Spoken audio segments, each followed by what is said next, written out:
ప్రకటన గ్రంథము 4వ అధ్యాయము 1వ వచనం ఈరోజు మనము చదువుదాం. ప్రకటన గ్రంథం 4వ అధ్యాయం 1వ వచనం. Revelation chapter 4 verse 1. ఒకే వచనం. మీ బైబిల్స్లో మీరు గమనించండి. ఈ సంగతులు జరిగిన తరువాత నేను చూడగా, అదిగో పరలోకమందు ఒక తలుపు తెరవబడి ఉండెను.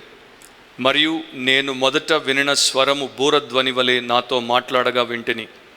ఆ మాట్లాడిన వాడు, ఇక్కడికి ఎక్కి రమ్ము, ఇక మీదట జరగవలసిన వాటిని నీకు కనుపరచదనను. ప్రార్థన చేద్దాం. సర్వోన్నతుడవు, సింహాసనాసీనుడవు, సార్వభౌముడవు అయిన దేవా, మరొకసారి మేమందరము కూడా మీ పాద సన్నిధిలో మీ సంఘముగా కూడి మిమ్మను గణపరిచి ఈ సమయంలో మీ వాక్యమును వినడానికి సిద్ధపడుతుండగా మమ్మల్ని అందరినీ కూడా మీ హస్తములకు అప్పగించుకుంటున్నాం. ప్రభువా, మాకున్నటువంటి ప్రతి విధమైనటువంటి బలహీనతను, ఆటంకమును దూరపరచండి. మాకు సానుకూలతను దయచేయండి. మమ్మను కనికరించి మీ ఆత్మ ద్వారా మాతో మాట్లాడండి.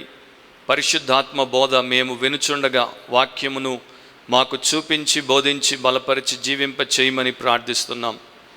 అంత మాత్రమే కాదు, వాక్యము ద్వారా, వాక్య పరిచర్య ద్వారా రక్షణ లేని వారు రక్షణ పొందినట్లు, రక్షింపబడిన వారు రూపాంతరపరచబడినట్లు, అండ్ నీ శిష్యులుగా, పరిశుద్ధులుగా ఉన్నటువంటి ప్రతి ఒక్కరూ రగల్చబడి నీ రాక పర్యంతము నీ కొరకు మండునట్లు చేయమని ప్రార్థిస్తున్నాం. ఆటంకములన్నింటిని దూరపరచండి. మీ ఆత్మాధికారము కింద మీ కుమారుణ్ణి హెచ్చించి మేమందరము ఆయన వైపు ఆకర్షించబడినట్లు చేయమని యేసు నామమును అడిగి ప్రార్థిస్తున్నాం తండ్రి. ఆమెన్. దయచేసి కూర్చోండి. అండ్ దేవుడి వాక్యాన్ని భయంతో, భక్తితో, శ్రద్ధతో, ఆసక్తితో వినండి. దేవుడి వాక్యము ప్రకటించబడుతున్నప్పుడు మీరు మీ దృష్టి, ధ్యాస దేవుడి వాక్యం మీదే ఉంచండి. బైబిల్ తెరిచి ఎక్కడెక్కడ బైబిల్ చదవాల్సి వస్తే అక్కడ దాన్ని గమనించండి. కన్నులు తెరిచి దేవుడి వాక్యాన్ని వినండి. మనందరికీ తెలుసు, ప్రకటన గ్రంథం సిరీస్లో మనమున్నాం, రెవల్యూషన్ సిరీస్లో మనమున్నాం. అండ్ ఈరోజు పార్ట్ 11వ భాగంలోనికి మనం వచ్చాం. దేవుడు మన పట్ల చూపుతున్నటువంటి కృపను బట్టి దేవునికే కృతజ్ఞతలు చెల్లిస్తున్నాను. ప్రకటన గ్రంథం 4వ అధ్యాయం 1వ వచనాన్ని మరొకసారి నేను చదువుతాను. ఈ సంగతులు జరిగిన తరువాత నేను చూడగా, అదిగో పరలోకమందు ఒక తలుపు తెరవబడి ఉండెను. మరియు నేను మొదట వినిన స్వరము బూరధ్వని వలె నాతో మాట్లాడగా వింటిని.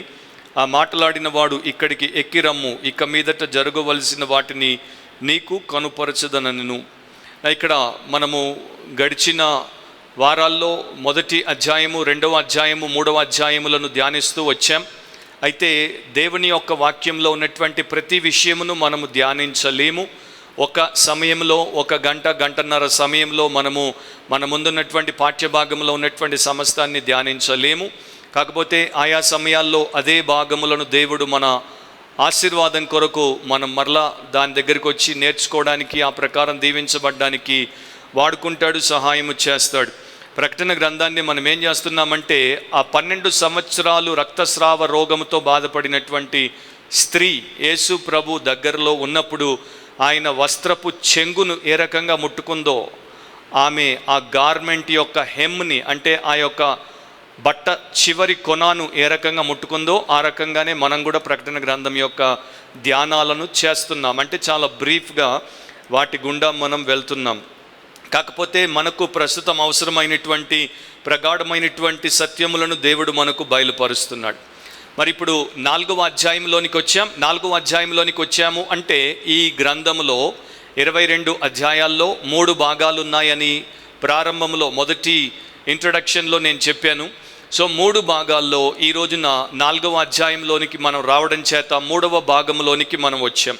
ఒక్కసారి మీరు మీ బైబిల్ని తిప్పి ప్రకటన గ్రంథం 1వ అధ్యాయం 19వ వచనాన్ని చూస్తే, రెవల్యూషన్ 1:19ని చూస్తే అక్కడ ఈ రకంగా ప్రభు చెప్పాడు, కాగా నీవు చూచిన వాటిని, ఉన్న వాటిని, వీటి వెంట కలుగబోవు వాటిని. సో ఇక్కడ 3 విషయాలు ప్రభు యోహానుతో చెప్పాడు. ఒకటి, చూచిన వాటిని, అది మొదటి అధ్యాయంలో ఉన్నటువంటి ప్రభు అయినటువంటి యేసుక్రీస్తుకు సంబంధించిన దర్శనం.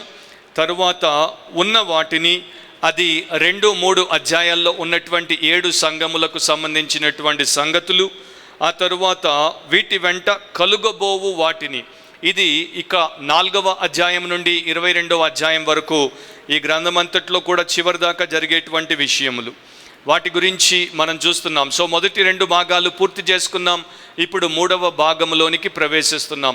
4వ అధ్యాయాన్ని కూడా ప్రభు చిత్తమైతే 2 లెసన్స్లో లేకపోతే 2 పార్ట్స్గా మనం చూస్తాం. ఈరోజు ఒక భాగము, దేవుడు చిత్తగించి వచ్చే వారం మరలా మనకు అవకాశం ఇస్తే 2వ భాగాన్ని వచ్చే వారము మనము ధ్యానిస్తాం. ప్రకటన 4-5 అధ్యాయాలు చాలా ప్రశస్తమైనటువంటి అధ్యాయాలు. ఎందుకంటే అప్పటిదాకా భూ సంబంధమైనటువంటి విషయాలను మాట్లాడినటువంటి యేసు ప్రభు ఆ తరువాత పరలోకపు సన్నివేశాన్ని చూపించాడు. పరలోకము గూర్చినటువంటి వివరములను అక్కడ యోహానుకి ఇచ్చాడు. యోహానును పైకి ఎక్కిరమ్మని పిలిచాడు. అండ్ పరలోకంలో ఉన్నటువంటి ఆ పరిస్థితిని నేర్పించిన తర్వాత మరలా 6వ అధ్యాయం నుండి 20వ అధ్యాయం వరకు భూమి మీద జరగబోయేటువంటి విషయములను గురించి ఆయన తెలియజేస్తాడు. సో ఈరోజు మన యొక్క అంశము లేకపోతే ఈరోజు మన యొక్క టాపిక్ ఏంటంటే the rapture of the church. The rapture of the church, సంఘము ఎత్తబడుట, లేకపోతే క్రైస్తవ సంఘము యేసు ప్రభు దగ్గరికి మేఘముల మీద కొనిపోబడుట.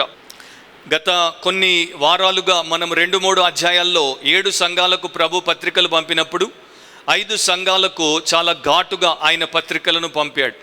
2 సంఘాలకు మినహాయింపునిచ్చాడు.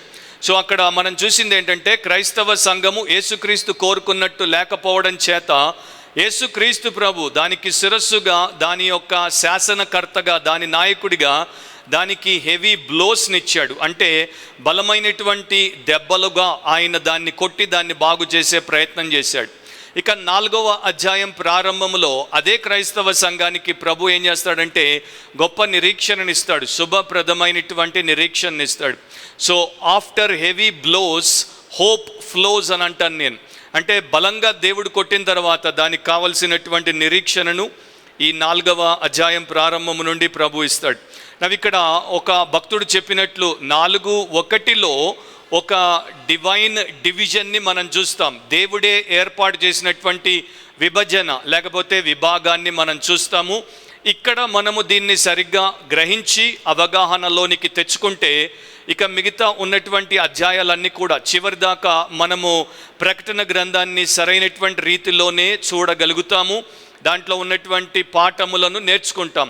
ఒకవేళ ఇక్కడ మనము సరైనటువంటి అవగాహనను కల్పించుకోకపోతే, అంటే రైట్ ఇంటర్ప్రిటేషన్ లేకపోతే రైట్ పర్స్పెక్టివ్ ఇక్కడ మనకు కలగకపోతే, ఇక తర్వాత మనము సరైనటువంటి ఇంటర్ప్రిటేషన్ పర్స్పెక్టివ్ని కలిగి ఉండకపోవడానికే అవకాశాలు ఎక్కువ.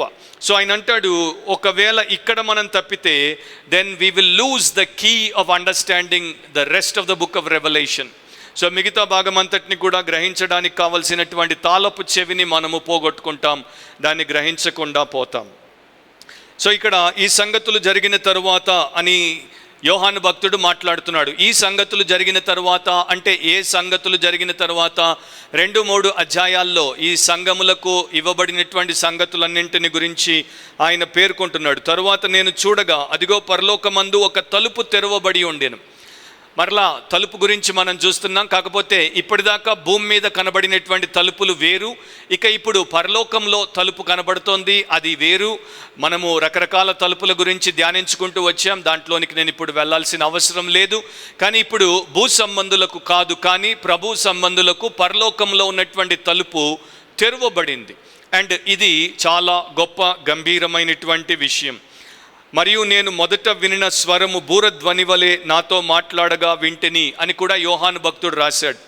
మీకు బహుశా జ్ఞాపకం ఉండాలి, 1వ అధ్యాయంలో 10వ వచనంలో ఈ రకంగా మనము చదివాం. తెలుగు బైబిల్లో 11లోకి వస్తుంది అది, లేక 10, 11 రెండు కలిసి ఉంటాయి. ప్రభు దినమందు ఆత్మ వసుడనై ఉండగా బూరధ్వని వంటి గొప్ప స్వరము నేను విన్నాను, నా వెనుక వింటిని అని ఆ యొక్క యోహాను భక్తుడు మనకు చెప్తాడు.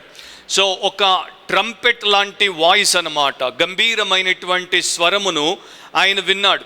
పద్మాసు ద్వీపం మీద వెనక నుండి విన్నాడు, కానీ ఇప్పుడు పరలోకం నుండి పైనుండి ఆయనకు ఈ స్వరం వినబడింది.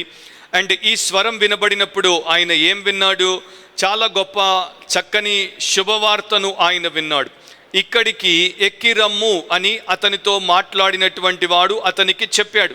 ఇక మీదట జరగవలసిన వాటిని నీకు కనుపరచదను అని అన్నాడు. సో ఆ యొక్క సారం అంతటిని మనం తీసుకుంటే బోరధ్వని వంటిది, పరలోకంలో తలుపును తీసి అక్కడి నుండి మాట్లాడుతున్నటువంటి ఆయన ఎవరో మనకి పాటికి అర్థమైపోయి ఉండాలి. ఆయన ప్రభు అయినటువంటి యేసు క్రీస్తు తన దాసుడికి జరగబోయేటువంటి వాటి గురించి చూపించడానికి, తెలియచేయడానికి భూమి మీద నుండి పరలోకంలోనికి ఎక్కి రమ్మని పిలుస్తున్నాడు. కమప్ అని అతడికి పిలుపునిచ్చాడు. సో ఇక్కడ ఇంకొక విషయాన్ని మనం చూస్తాము. చర్చ్ ఏజ్, సంఘము యొక్క యుగము, సంఘముల యొక్క కాలము భూమి మీద పరిసమాప్తమైపోయింది, అది ముగిసిపోయింది. కనుక ఇక సంఘము భూమి మీద ఉండడానికి వీలు లేదు. సంఘము దేవుడి యొక్క కార్యక్రమం భూమి మీద జరుగుతున్నప్పుడు అది దేవుడి సన్నిధిలో పరలోకమందు ఉండాలి. కనుక దాన్ని ఆయన పిలిచినట్టుగా మనము చూడొచ్చు. ఆ రకంగా మనం ఇక్కడ దీన్ని గ్రహిస్తాం. సో ఇక నుండి యేసుక్రీస్తు ప్రభు యొక్క ప్రణాళిక ప్రకారం ప్రపంచంలో ఉన్నటువంటి ఆయన యొక్క అధికారమును ఆయన ఏ రకంగా వినియోగించబోతున్నాడు, లేకపోతే సర్వభౌముడైనటువంటి దేవుడు ఏ రకంగా వినియోగించబోతున్నాడు అనేది మనం చూస్తే, ఇశ్రాయేలీయుల మీద, ఆ దేశం మీద, అన్య జనాంగముల మీద ఆయన ప్రకటింపబోయేటువంటి తీర్పులను 6వ అధ్యాయం ప్రారంభము నుండి మనం ఇక చూసుకుంటూ వెళ్తాం. మరొకసారి మనం ఇక్కడ జ్ఞాపకం చేసుకోవాలి. గతంలో కూడా నేను చెప్పాను, సంఘము మహాశ్రమల కాలములో ఉండదు. సంఘము మహాశ్రమల కాలమును తప్పించుకుని అది ఎత్తబడి దేవుడి సన్నిధానములోనికి, పరలోకములోనికి తీసుకుపోబడుతుంది. అండ్ భూమి మీద దేవుడు అనుమతించేటువంటి మహాశ్రమల కాలము, లేకపోతే ద గ్రేట్ ట్రిబ్యులేషన్, శ్రమ అనేది మానవుడు లోకములోనికి వచ్చి పాపములో పడినప్పటి నుండి లోకంలో ప్రభు అయినటువంటి యేసుక్రీస్తు తిరిగి తన యొక్క సమాధానకరమైనటువంటి 1000 ఏండ్ల పాలనను స్థాపించేంత వరకు ఉంటుంది. ఆ తర్వాత కూడా కొంతకాలం ఉంటుంది. సాతాను వచ్చి తన వారిని తన వైపు తిప్పుకొని దేవుడి మీదకి విరోధముగా చేయెత్తినప్పుడు, లేకపోతే తిరుగుబాటు చేసినప్పుడు. అయితే ఒకటి మనం గుర్తుపెట్టుకోవాలి, చివరిలో నిత్యత్వంలోనే శ్రమ లేకుండా పోతుంది. సో శ్రమ అనేది మానవుడి జీవితంలో ఎప్పుడూ ఉంటుంది. కానీ ఇక్కడ ప్రకటింపబడినటువంటి, పేర్కొనబడినటువంటి శ్రమ మత్తయి 24లో మీరు తర్వాత చదువుకోండి. మనిషి ఎప్పుడు కని విని ఎరుగనటువంటి, ఊహించలేనటువంటి గొప్ప ఘనమైన మహాశ్రమలతో కూడుకున్నటువంటి శ్రమ. సో దీని గురించి బైబిల్లో పదే పదే మనకు చెప్పబడినటువంటి సత్యం ఏంటంటే, ఇర్మియా 30వ అధ్యాయం 7వ వచనం మీరు రాసుకోండి, తర్వాత చదువుకోండి. అక్కడ ఇది జేకబ్స్ ట్రబుల్ అని పిలువబడింది. యాకోబు యొక్క శ్రమ అంటే ఇశ్రాయేలుకు మాత్రమే వర్తించేటువంటి శ్రమ. దానియేలు 9వ అధ్యాయం 24వ వచనం నుండి మీరు చదువుకుంటే ఇది డానియల్స్ 70th వీక్కి సంబంధించినటువంటి విషయంగా మనం చూస్తాము. సో ఇక్కడ ఈ యొక్క 69 వారాలు దానియేలు గ్రంథంలో ఇశ్రాయేలీయులకు ఏ రకంగా వర్తించాయో 70వ వారం కూడా వారికే అది వర్తిస్తుంది, అది సంఘానికి వర్తించదు. ఆ తర్వాత లూకా 21వ అధ్యాయం 24వ వచనంలో కూడా ప్రభు మరలా చెప్పినటువంటి విషయం ఏంటంటే, టైమ్స్ ఆఫ్ ద జెంటైల్స్ అంటాడు, అన్య జనముల కాలములు అంటాడు. సో ప్రధానంగా భూమి మీద మహాశ్రమల కాలము వచ్చినప్పుడు అది ఇశ్రాయేలీయులకు, అన్య జనాంగములకు వర్తిస్తుంది. అది క్రీస్తు యేసు రక్తంలో కడుగబడి కొనబడినటువంటి ఆత్మపూర్ణులైన క్రైస్తవ సంఘానికి కాదు. So pre tribulation rapture of the church అనేది అంటే సంఘము శ్రమల కన్నా ముందే ఎత్తబడుతుంది అనేటువంటి ఆ గొప్ప సందేశము, ఆ అవగాహన క్రైస్తవ విశ్వాసులకు అవసరం. అది మనకు ఏ రకంగా వస్తుందంటే, మనం బైబిల్ని లిటరల్గా, యథార్థముగా, ఉన్నది ఉన్నట్టుగా అనువదించుట ద్వారా, అండ్ మనము దాంట్లో దేవుడి యొక్క పూర్తి ప్రణాళికను గ్రహించుట ద్వారా, దేవుడు మహాశ్రమల ద్వారా క్రైస్తవ సంఘాన్ని సిద్ధపరచాల్సిన అవసరం లేదు. కానీ దేవుడు మహాశ్రమల ద్వారా ఇశ్రాయేలీయులను, అన్యులను తన రాజ్యము కొరకు సిద్ధపరచాల్సినటువంటి అవసరం ఉంది అనేది మనం తెలుసుకుంటున్నాం. సో ఇక్కడ ఈ 6వ అధ్యాయం ప్రారంభం నుండి ఇక మనం చదువుకుంటూ వెళ్ళిపోతే ఇక మహాశ్రమలు అనేవి ప్రారంభమవుతాయి. మొదట ముద్రలు, ఆ తరువాత బూరలు, ఆ తరువాత పాత్రలు, సీల్స్, ట్రంపెట్స్, అండ్ ఆ తర్వాత మనకు కనబడేటువంటి వయల్స్ అనేవి ప్రపంచం మీద, భక్తిహీనుల మీద, దుర్మార్గుల మీద, అండ్ నీతి న్యాయములు లేనటువంటి వారి మీదకి దేవుడు అనుమతించేటువంటి ఘోరమైనటువంటి తీర్పుగా మనకు కనబడుతోంది. 4-5 అధ్యాయాల్లో పరలోకంలో మనము ప్రభువుని ఆరాధించేటువంటి పరిస్థితిని చూస్తాం. సార్వభౌముడైనటువంటి దేవుడు సింహాసనాసీనుడిగా ఆయన చుట్టూ ఆయన యొక్క సంఘము మరి ఉండుటను బట్టి దేవునికి మనము ఆరాధన అర్పిస్తున్నట్టుగా చూడొచ్చు. 6వ అధ్యాయం నుండి 19వ అధ్యాయం వరకు ఇక మహాశ్రమలు, గ్రేట్ ట్రిబ్యులేషన్ని చూస్తాం. దేవుని యొక్క తీర్పులు, జడ్జిమెంట్ని చూస్తాం. 20వ అధ్యాయంలో ఆ గ్రేట్ వైట్ థ్రోన్ జడ్జిమెంట్, ధవల వర్ణ సింహాసనపు తీర్పు, ఆ తర్వాత మిలేనియం, 1000 ఏళ్ల పాలనను చూస్తాం. 21-22 అధ్యాయాల్లో ఇక నిత్య రాజ్యంలో దేవుడితో ఆయన ప్రజలు కాపురం చేసేటువంటి ఆ నిత్య స్థితిని, ఇటర్నల్ స్టేట్ని and in eternal city of గాడ్లో మనం చూస్తాం. సో ఇది పరిస్థితి. కానీ ఇప్పుడు వెంటనే జరగబోయేది లేకపోతే రాబోయేది ఏంటి అంటే 6వ అధ్యాయంలో నుండి ఇక తీర్పులు ప్రారంభం అవుతాయి. భూమి మీద ఇంతవరకు ఎవరు కని విని ఎరుగనటువంటి పరిస్థితులు దాపురిస్తాయి. 6వ అధ్యాయంలోనే మీరు చూస్తే 4 గుర్రాలు బయలుదేరుతాయని బైబిల్ మనకు చెప్తోంది. తెల్లని గుర్రము, ఎర్రని గుర్రము, పాండుర వర్ణ గుర్రము అండ్ నల్లని గుర్రం బయలుదేరుతాయి. తర్వాత భూమి కంపిస్తుంది. ఆకాశంలో ఉండేటువంటి సూర్యుడు నల్లని కంబలిగా మారిపోతాడు, చంద్రుడు రక్తవర్ణం అయిపోతాడు, పైన ఉన్నటువంటి నక్షత్రాలన్నీ కూడా రాలి పడిపోతాయి. అండ్ ఇక తెగుళ్ళు వస్తాయి, అగ్ని, వడగండ్లు, మిడతలు. భూమి మీద చాలామంది 3వ వంతు జనాభా చచ్చిపోతారు. నా ప్రియ క్రైస్తవ సహోదరి సహోదరుడా, ఈ రోజున నీవు నేను గ్రహించాల్సినటువంటి ఒక విషయం ఏంటంటే, ప్రస్తుతము ప్రపంచాన్ని గత సంవత్సర కాలంగా పట్టి పీడిస్తున్నటువంటి కోవిడ్-19నే మనము చాలా తట్టుకోలేని పరిస్థితుల్లో చూస్తున్నాం. అబ్బా, ఎప్పుడు ఈ పీడ విరగడవుతుందా, ఎప్పుడు ఈ యొక్క సమస్య పోతుందా, ఎప్పుడు నాకు ప్రమాదం తప్పుతుందా అని మనలో చాలామంది ఆయాస పడిపోతున్నారు. ఇప్పటికీ అంటే ప్రపంచం అంతటా కొన్ని లక్షల మంది మాత్రమే చనిపోయారు. అయినా కూడా ప్రతి ప్రాణం విలువైనదే. ఒక్క ప్రాణం పోయినా కూడా మనం బాధపడాల్సిందే. కొన్ని లక్షలు చచ్చిపోయి, కొన్ని లక్షల మంది ఆసుపత్రుల పాలయ్యి, కొంత ఇబ్బంది, కొంత లాక్డౌన్తోనే మనం ఇంత సతమతం అవుతూ ఉంటే, ఇక మహాశ్రమల కాలంలో నేను ఇప్పుడు చెప్పినవి చూచాయిగా చెప్పాను. అండ్ లెక్క ప్రకారము బిలియన్లు చచ్చిపోతారంటే 100 కోట్ల మంది చచ్చిపోతారు. ఎన్నడూ కని విని ఎరుగనటువంటి పరిస్థితులు మనం ఎదుర్కోవాల్సి వస్తుందంటే దాని గుండా పోవాలి అని ఆశపడేటువంటి వారు ఎవరుంటారు? సో ఎవరు కోరుకుంటారు నేను ఈ యొక్క మహాశ్రమల కాలం గుండా వెళ్ళాలి అని? ఎవరు కూడా కోరుకోరు. కానీ అఫ్కోర్స్ ఇప్పుడు ప్రస్తుతం క్రైస్తవ లోకంలో 3 వర్గాలు ఉన్నాయి. సంఘము శ్రమల కన్నా ముందు ఎత్తబడుతుంది, లేదు సంఘము శ్రమల మధ్యలో ఎత్తబడుతుంది, లేదు సంఘము శ్రమల తరువాత ఎత్తబడుతుంది అని. సో 3 వర్గాల వారు ఉన్నారు. వారిలో మంచి భక్తులు ఉన్నారు, వారిలో దేవుని పిల్లలు ఉన్నారు, దేవుని పరిచారకులు ఉన్నారు. సో వారు దేవుడి వాక్యపు వచనాలను వాటినే చదివారు, కాకపోతే ఒక్కొక్కరు ఒక్కో రకంగా వాటిని గ్రహించారు. సో వారిని మనం తప్పుపట్టట్లేదు. కానీ వారి యొక్క విశ్వాసం వారికి, మన ప్రగాఢ విశ్వాసం మనకి. సో మనం నమ్మేది ఏంటంటే, యోహానును పైకి ఎక్కి రమ్మని ఆయన పిలిచినప్పుడు, యోహాను సంఘానికి ఒక సింబల్గా, ఒక టైప్గా ఉన్నాడు గనుక ఆయన పైకి పిలువబడుట అంటే క్రైస్తవ సంఘాన్ని దేవుడు పరలోకానికి పిలిచాడు అని ఎప్పటి నుండో భక్తులు తీసుకుంటున్నారు. అఫ్కోర్స్ ఇక్కడ కూడా 2 ఆలోచనలు ఉన్నాయి. కొంతమంది ఈ 4వ అధ్యాయం ప్రారంభంలో యోహానును పిలిచినప్పుడు సంఘాన్ని పిలవలేదు, కేవలం యోహానును మాత్రమే పిలిచాడు. సంఘము 3-4 అధ్యాయాల మధ్య కాలములో పైకి ఎత్తబడింది అని కొంతమంది అంటారు. మిగతా వారు కాదు, 3-4 అధ్యాయాల మధ్యలో ఎత్తబడింది అని చెప్పడం కన్నా 4వ అధ్యాయం ప్రారంభంలో యోహాను అనేటువంటి సాదృశ్య రూపంలో సంఘం ఎత్తబడింది అని అంటారు. అండ్ 2 గుంపుల్లో కూడా మంచి భక్తులు ఉన్నారు.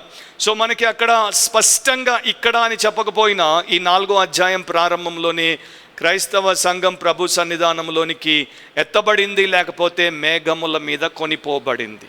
The church was caught up or is going to be caught up. ఎందుకంటే ఇంకా అది ర్యాప్చర్ అనేది జరగాల్సి ఉంది కనుక దాని గురించి మనము శుభప్రదమైనటువంటి నిరీక్షణతో ఎదురు చూస్తున్నాం. కొన్నేళ్ల క్రితం ఒక రేడియో స్పీకర్, ఆయన పేరు సిఏ బ్లాక్మోర్, ఆయన ఈ యొక్క ర్యాప్చర్ గురించి మాట్లాడుతున్నాడు, సంఘము ఎత్తబడుటను గురించి మాట్లాడుతున్నాడు. దాంట్లో మనకు జరిగే దీవెనకరమైనటువంటి అంశములను గురించి మాట్లాడుతున్నప్పుడు ఒక సహోదరి తన బెడ్ పక్కనే రేడియో పెట్టుకొని వింటోంది.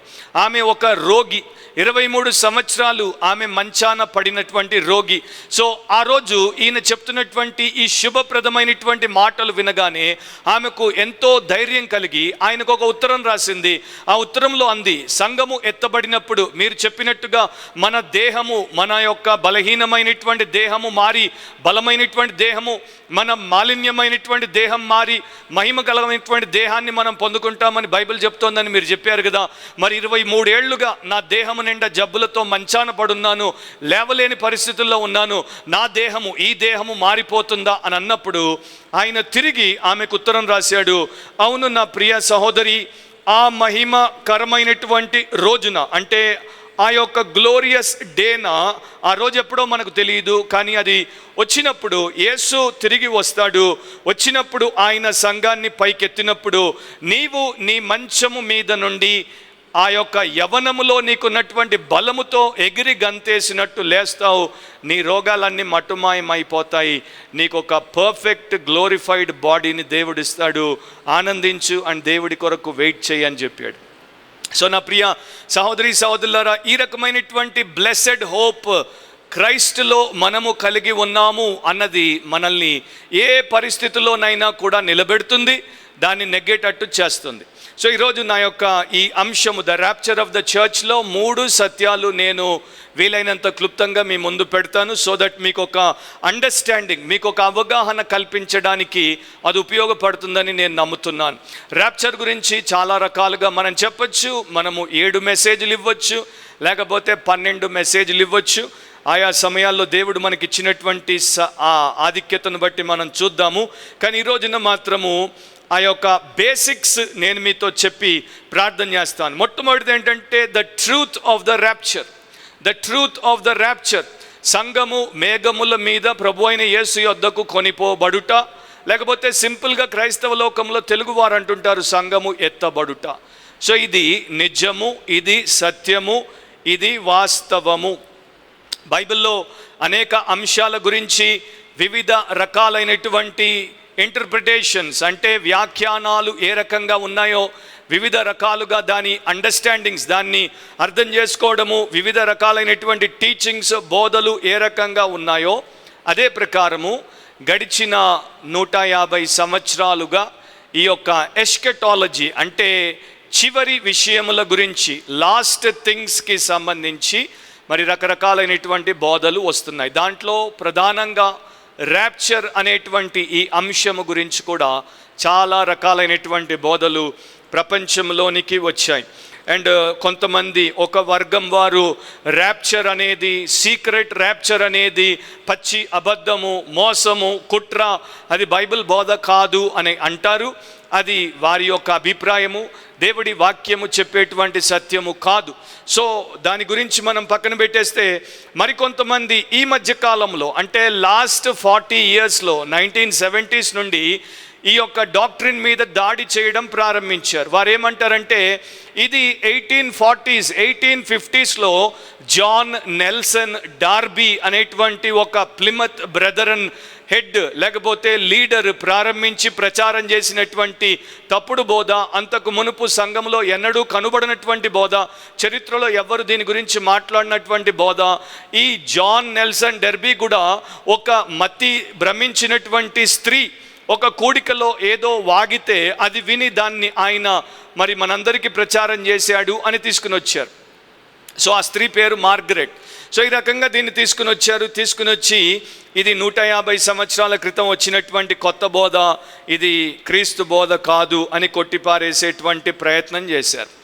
ఇప్పుడు థియాలజీని మనము రీసెర్చ్ చేసేటువంటి రీతిలో, అంటే దేన్నైనా మనము చాలా జాగ్రత్తగా ఇన్వెస్టిగేటివ్ మెథడ్లో కనుక్కునే ప్రయత్నం చేస్తే అవన్నీ నేను ఇప్పుడు ఇక్కడ మీకు చెప్పలేను. నేను ఈ సిద్ధాంతాన్ని ఎందుకు నమ్ముతాను, దాని వెనకాల నా యొక్క గ్రౌండ్ వర్క్ ఏంటో మీకు చెప్తాను. ఈ సిద్ధాంతాన్ని ప్రవేశపెట్టినటువంటి వ్యక్తి ఇచ్చినటువంటి వివరాలు కూడా మీరు చారిత్రాత్మకంగా పరిశోధన చేసి చూస్తే అది ఒక పెద్ద తప్పుల తడక. అంటే ఆయన జాన్ నెల్సన్ డార్బీ మీద వేసినటువంటి అభాండము కేవలము అబద్ధము, అది నిజం కాదు అని నేను చెప్పొచ్చు. కనుకనే బ్యాక్గ్రౌండ్ తెలిసినటువంటి వ్యక్తిగా దీని గురించి ఘంటాపదంగా చెప్పాల్సినటువంటి విషయం ఏంటంటే ర్యాప్చర్ ఈజ్ స్క్రిప్చురల్ టీచింగ్. అది లేఖనాల ద్వారా మనకు నేర్పబడుతున్నటువంటి సత్యం. ఫర్ ఎగ్జాంపుల్ చాలా ఉన్నాయి, కానీ కొన్నింటిని నేను చెప్తాను, సమయం మనకు ఎక్కువ లేదు గనుక. క్రీస్తు శకము అంటే AD 120లో 120వ సంవత్సరంలో ద టీచింగ్ ఆఫ్ ద 12 అపాసల్స్గా ఎంచబడినటువంటి డిడాకే అనేటువంటి ఒక గ్రంథం ఉంది. అది 12 మంది అపోస్తల యొక్క బోధతో కూడినటువంటి గ్రంథముగా ఎంచబడింది. యేసుక్రీస్తు తర్వాత 120 సంవత్సరాల కాలంలో ఇది చలామణిలో ఉండింది. దాంట్లో ఈ రకంగా 16వ అధ్యాయంలో పేర్కొనబడింది. అంటే వారు రాసినటువంటి విషయం ఏంటి? నీ జీవితం గురించి జాగ్రత్త వహించు, మెలకువగా ఉండు, నీ దీపము ఆరిపోకుండా చూసుకో, సిద్ధంగా ఉండు, ప్రభు ఎప్పుడైనా రావచ్చు, ఆ వచ్చే గడియ మనకు తెలియదు గనుక ఎదురు చూచే వ్యక్తిగా ఉండు. సో 120వ సంవత్సరంలోనే, అంటే దాదాపు 1900 సంవత్సరాల క్రితమే ఇది వారు ఎరిగినటువంటి విషయం. 1840స్లో 1850స్లో వచ్చినటువంటి విషయం కాదు. ఆ తర్వాత ఇక ఫేమస్ అర్లీ చర్చ్ ఫాదర్స్, ఆది సంఘ పితరుల్లో ప్రముఖులు ఎవరైతే ప్రీ ట్రిబులేషనల్ ర్యాప్చరిస్టులుగా ఉన్నారో, ఎవరైతే సంఘము శ్రమల గుండా వెళ్లకుండా ముందుగానే ఎత్తబడుతుంది, ప్రభు సన్నిధానానికి తీసుకుపోబడుతుంది అని నమ్మారో, అలాంటి వారిలో కూడా 6 మంది గురించి వారి పేర్లు నేను చెప్తాను. మొట్టమొదట AD 150లో షెపర్డ్ ఆఫ్ హెర్మాస్ అనేటువంటి వ్యక్తి దాని గురించి రాశాడు. తర్వాత AD 170లో ఐరేనియస్ అనేటువంటి సంఘ పితరుడు దాన్ని రాశాడు. ఐరేనియస్ పాలికార్ప్ యొక్క శిష్యుడు, పాలికార్పు అపోస్తలులైనటువంటి యోహాను యొక్క శిష్యుడు. తర్వాత హిపోలిటస్ అనేటువంటి మరొక సంఘపితరుడు AD 210లో దాని గురించి రాశాడు. AD 240లో విక్టోరినస్ అనేటువంటి ఇంకొక సంఘపితరుడు రాశాడు. AD 250లో సిప్రియన్ అనేటువంటి వ్యక్తి రాశాడు. AD 373లో ఎఫ్రాయిం ద సిరియన్ అనేటువంటి చర్చ్ ఫాదర్ రాశాడు. సో మొదటి 400 సంవత్సరాల కాలంలోనికి వచ్చేసరికే ఇంతమంది ఈ యొక్క సంఘము ఎత్తబడుటను గురించి, మహాశ్రమల కాలమును తప్పించుటను గురించి రాశారు. ఇక తర్వాత కాలమంతా కూడా చరిత్రలో మీరు చూసుకుంటూ వస్తే ఇంకా చాలామంది ఆ రకంగా రాశారు, నమ్మారు. పాతకాలపు భక్తులందరూ కూడా మొన్నటిదాకా సంఘము ఎత్తబడుతుంది అనేదే చెప్పుకుంటూ వచ్చారు, అనేదే రాసుకుంటూ వచ్చారు. అలాగే వేదాంత విద్యా కళాశాలల్లో నేర్పుకుంటూ వచ్చారు. ప్రపంచవ్యాప్తంగా ఇదే అందరూ మరి హిస్టారికల్ అండ్ బిబ్లికల్ మరి ఆస్పెక్ట్గా తీసుకున్నారు. కానీ గత కొంతకాలంగా 40-50 సంవత్సరాలుగా 2 వర్గాలు చాలా బలంగా పైకొచ్చాయి. ఒకటేమో మిడ్ ట్రిబ్యులేషనల్ థియరీ, అంటే సంఘము మధ్యలో ఎత్తబడుతుంది అని. అండ్ ఇంకా దానికన్నా బలంగా ఈ మధ్య ఇంకా బలంగా తయారైనటువంటి మరొక గుంపు లేక వర్గం ఏంటంటే పోస్ట్ ట్రిబ్యులేషనల్ థియరీ. అంటే సంఘము 7 సంవత్సరాల మహాశ్రమల గుండా వెళ్ళాల్సిందే, వెళ్ళిన తర్వాతే అది మరి ఎత్తబడుతుంది అని వారు చెప్తారు. ఇక్కడ ఈ 2 ముఖ్యంగా ప్రీ ట్రిబ్, పోస్ట్ ట్రిబ్కే ఎక్కువ మరి వాదనలు జరుగుతాయి. మిడ్ ట్రిబ్లో తక్కువ మంది ఉన్నారు. సో ప్రీ ట్రిబ్, పోస్ట్ ట్రిబ్ వాళ్ళే ఎక్కువ. వీళ్ళ మధ్యలోనే వివాదం, వీళ్ళ మధ్యలోనే వాదనలు అండ్ వీళ్ళ మధ్యలోనే విమర్శలు కూడా చేసుకుంటూ ఉంటారు. ఒకటి మనం గుర్తుపెట్టుకోవాలి, ర్యాప్చర్ లేక పోస్ట్ ట్రిబ్, పీ ట్రిబ్ అనేది ఇది ప్రైమరీ డాక్ట్రిన్ కాదు, ప్రాథమిక బోధ కాదు, ఇది సెకండరీ డాక్ట్రిన్. అంటే దీన్ని మనము ముందే ఎత్తబడతాము అని నమ్మిన, తర్వాత ఎత్తబడతాము అని నమ్మిన మన రక్షణను కోల్పోయేటువంటి విషయం కాదు. సో మన రక్షణకు సంబంధం లేనటువంటి విషయము కనుక కనుక దీని విషయమై మనము తగులాడుకోవాల్సిన అవసరం లేదు. దీని విషయంలో వారు నమ్మిన దాన్ని బట్టి దేవుడికి స్తోత్రం, మనం నమ్మిన దాన్ని బట్టి దేవునికి స్తోత్రం అని ఇద్దరము కూడా దేవుని యొక్క అధికారం కింద ఉంటే సరిపోతుంది. అదే మనం చేయాల్సినటువంటి సరైన విషయం. ఇప్పుడు ఈ రెండు రకాలుగా ఒకే బైబిల్ భాగములను తీసుకొని, ఒకే అధ్యాయములను, ఒకే ప్యాసేజెస్, ఒకే వర్సెస్ని తీసుకొని ఎందుకు రెండు డివర్స్డ్ ఇంటర్ప్రిటేషన్స్ వచ్చాయో కూడా మీకు బ్యాక్గ్రౌండ్ చెప్తాను. రెండు మరి ఈ యొక్క ఇంటర్ప్రిటివ్ లెన్సులు ఉన్నాయన్నమాట. ఒకదాన్ని అంటే బైబిల్ని అనువదించి, వ్యాఖ్యానించి, విభజించి చెప్పేటువంటి రెండు విధములు ఉన్నాయి. ఒకదాన్ని డిస్పెన్సేషనల్ థియాలజీ అంటారు, ఇంకొక దాన్ని కవనెంట్ థియాలజీ అంటారు. సో ప్రీ ట్రిబ్యులేషనలిస్టులు అందరూ కూడా డిస్పెన్సేషనల్ థియాలజీ నుండి వచ్చిన వారు, అండ్ పోస్ట్ ట్రిబ్యులేషనిస్టులు అందరూ కూడా కవనెంట్ థియాలజీ నుండి వచ్చిన వారు. సో ఈ డిస్పెన్సేషనలిజము, కవనెంట్ థియాలజీ ఈ ఒక్క విషయంలోనే కాదు, బైబిల్కి సంబంధించినటువంటి ఇతర విషయాల్లో కూడా విభేదిస్తారు. ఫర్ ఎగ్జాంపుల్, డిస్పెన్సేషనలిస్టులు మనము రక్షించబడి, విశ్వాసంతో రక్షించబడిన తర్వాత మనకు జ్ఞానం ఉన్నప్పుడు మనము ముంచుడు బాప్తిస్మం తీసుకోవాలి అంటారు. కవనెంట్ థియాలజీ వారు చిన్న పిల్లలకు, అసలు విశ్వాసము యేసు అంటేనే ఏమిటో తెలియనటువంటి చిన్న పిల్లలకు కూడా బాప్టిజం ఇచ్చేస్తారు.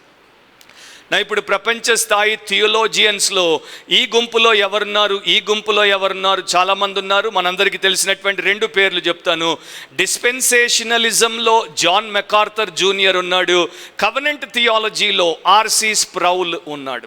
సో వీళ్ళిద్దరు కూడా భక్తులే, వీళ్ళిద్దరూ స్నేహితులే, కానీ వీళ్ళిద్దరూ రెండుగా వేరు ఆలోచనలు అండ్ అండర్స్టాండింగ్లను కలిగినటువంటి వారు. సరే, ఇంతకీ వాట్ ఈస్ ద ర్యాప్చర్? సంఘము మేఘముల మీద ప్రభు అయిన యేసు దగ్గరికి కొనిపోబడుట లేక ఎత్తబడుట అంటే ఏమిటి? 1 తెస్సలోనిక 4వ అధ్యాయము 17వ వచనాన్ని మీరు ఒక్కసారి తిప్పి చూస్తే, 1 Thessalonians 4:17లో ఆ మీదట సజీవులమై నిలిచియుండు మనము వారితో కూడా ఏకముగా ప్రభువును ఎదుర్కొనుటకు ఆకాశ మండలమునకు మేఘముల మీద కొనిపోబడుదుము, కాగా మనము సదాకాలం ప్రభుతో కూడా ఉందుము అని రాయబడింది. అపోస్తలులైనటువంటి పౌలు ఈ యొక్క తెస్సలోనీలకు రాసినప్పుడు ఈ మాటలు రాశాడు. సో మనము ఆకాశ మండలమునకు మేఘముల మీద కొనిపోబడుట, దీన్ని గ్రీకులో హర్పాడ్జో అనేటువంటి ఒక పదముతో ఆయన రాశాడు.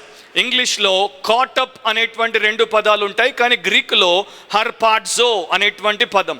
హర్పాడ్జో అనేటువంటి పదము గ్రీకులో ఉంది, కానీ లాటిన్ భాషలో ఎప్పుడైతే న్యూ టెస్టమెంట్ వల్గేట్లో ఉండిందో అక్కడ మాత్రము వారు దీన్ని ర్యాప్టస్ అనేటువంటి పదమును వినియోగించి దాన్ని రాశారు.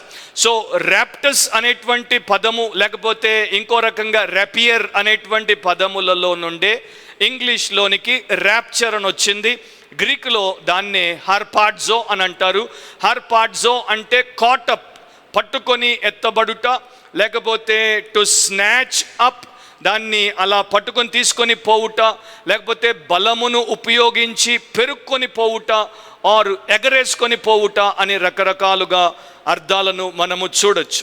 చాలామంది అభిప్రాయము లేకపోతే వారికి ఉన్నటువంటి అభ్యంతరం ఏంటంటే, ర్యాప్చర్ అనేటువంటి పదము బైబిల్లో కనిపించదు. కరెక్టే, ర్యాప్చర్ అనేటువంటి పదము గ్రీక్ న్యూ టెస్టమెంట్లో కనిపించదు, కానీ లాటిన్ న్యూ టెస్టమెంట్లో తప్పకుండా కనిపిస్తుంది. సో మనం వాడేటువంటి బైబిల్ ప్రకారము మాట ఉందా లేదా అనేది ఒక వేరే రకమైనటువంటి విషయం. కాకపోతే ర్యాప్చర్ బైబిల్లో కనిపించదు, పదం కనిపించదు, కానీ ర్యాప్చర్ అనేటువంటి సన్నివేశము, ఆ యొక్క ఘట్టము, ఆ యొక్క ఈవెంట్ మాత్రం బైబిల్లో ఖచ్చితంగా కనబడుతుంది. కాసేపట్లో నేను మీకు అది చూపిస్తాను. రెండవది, ఒకవేళ ర్యాప్చర్ అనేటువంటి పదం బైబిల్లో కనిపించట్లేదు కనుక దాన్ని మనం నమ్మకూడదు, అది మనకు అవసరము లేదు అంటే, బైబిల్ అనే పదం కూడా బైబిల్లో కనిపించదు. ట్రినిటీ, త్రిత్వము అనేటువంటి పదం కూడా బైబిల్లో కనిపించదు. ఆమ్ని ప్రెజెన్స్ అనేటువంటి పదం కూడా బైబిల్లో కనిపించదు. ఆమ్ని పోటెంట్ అనేటువంటి పదం కూడా బైబిల్లో కనిపించదు. అయితే వీటిని మనం నమ్మకుండా ఉంటున్నామా? పదాలు బైబిల్లో కనిపించకపోయినా ఆ యొక్క సందర్భాలు, ఆ యొక్క సత్యములు, బోధలు బైబిల్లో నుండే వచ్చాయి కనుక ఇది బైబిల్ బోధన అనేది మనం ఖచ్చితంగా తీసుకోవాలి. సో ఈ యొక్క హార్పాడ్జో అనేటువంటి పదం నూతన నిబంధనలో ఎక్కడెక్కడ వాడబడిందో అన్నింటిని నేను చెప్పలేను, కానీ కొన్నింటిని చెప్తే అది ఏ రకంగా మనం అర్థం చేసుకోవచ్చో మనకు సులువుగా అర్థమవుతుంది. మొట్టమొదట మత్తయి 11:12, బాప్తిస్మమిచ్చి యోహాను దినములు మొదలుకొని ఇప్పటి వరకు పరలోక రాజ్యము బలాత్కారముగా పట్టబడుచున్నది, బలాత్కారులు దానిని ఆక్రమించుకొనుచున్నారు. సో ఇక్కడ బలాత్కారముగా పట్టబడుచున్నది అనేది మనం చూస్తున్నాం. Violent men take the Kingdom by force. ఆ తర్వాత మత్తయి 12లోనే 29వ వచనాన్ని మీరు చూసినట్లయితే అక్కడ ఈ రకంగా రాయబడి ఉంటుంది, ఒకడు మొదట బలవంతుని బంధింపని ఎడల ఏలాగూ ఆ బలవంతుని ఇంటిలో చొచ్చి అతని సామాగ్రిని దోచుకొనగలడు, అతడు బంధించిన ఎడల వాని ఇల్లు దోచుకొనును. సో ఇక్కడ దోచుకొనుట అనే దాన్ని మనము చూస్తున్నాము. సో అతన్ని బంధించి దోచుకొని వెళ్ళిపోవడం అన్నమాట. సో మనం చూస్తున్నాం బలాత్కారంగా పట్టుకోవడం, దోచుకొని వెళ్ళిపోవడం. అలాగే మత్తయి 13:19 వచనాన్ని కూడా మీరు చూస్తే తెలుగులో 18-19 కలిసి ఉంటాయి. విత్తువాని గూర్చిన ఉపమాన భావం వినుడి, ఎవడైనను రాజ్యమును గూర్చిన వాక్యం వినియు గ్రహింపకై ఉండగా దుష్టుడు వచ్చి వాని హృదయంలో విత్తబడిన దానిని ఎత్తుకొని పోవును. సో ఇక్కడ ఎత్తుకొని పోవుటను మనం చూస్తున్నాం. సో ర్యాప్చర్, హార్పాడ్జో అని అంటే ఎత్తుకొని పోవుట, బలాత్కారముగా ఒక చోట నుండి ఇంకొక చోటకి తీసుకొని పోవుట అని కూడా మనం చెప్పచ్చు. రకరకాలుగా ఈ పదం నూతన నిబంధనలో వాడబడింది.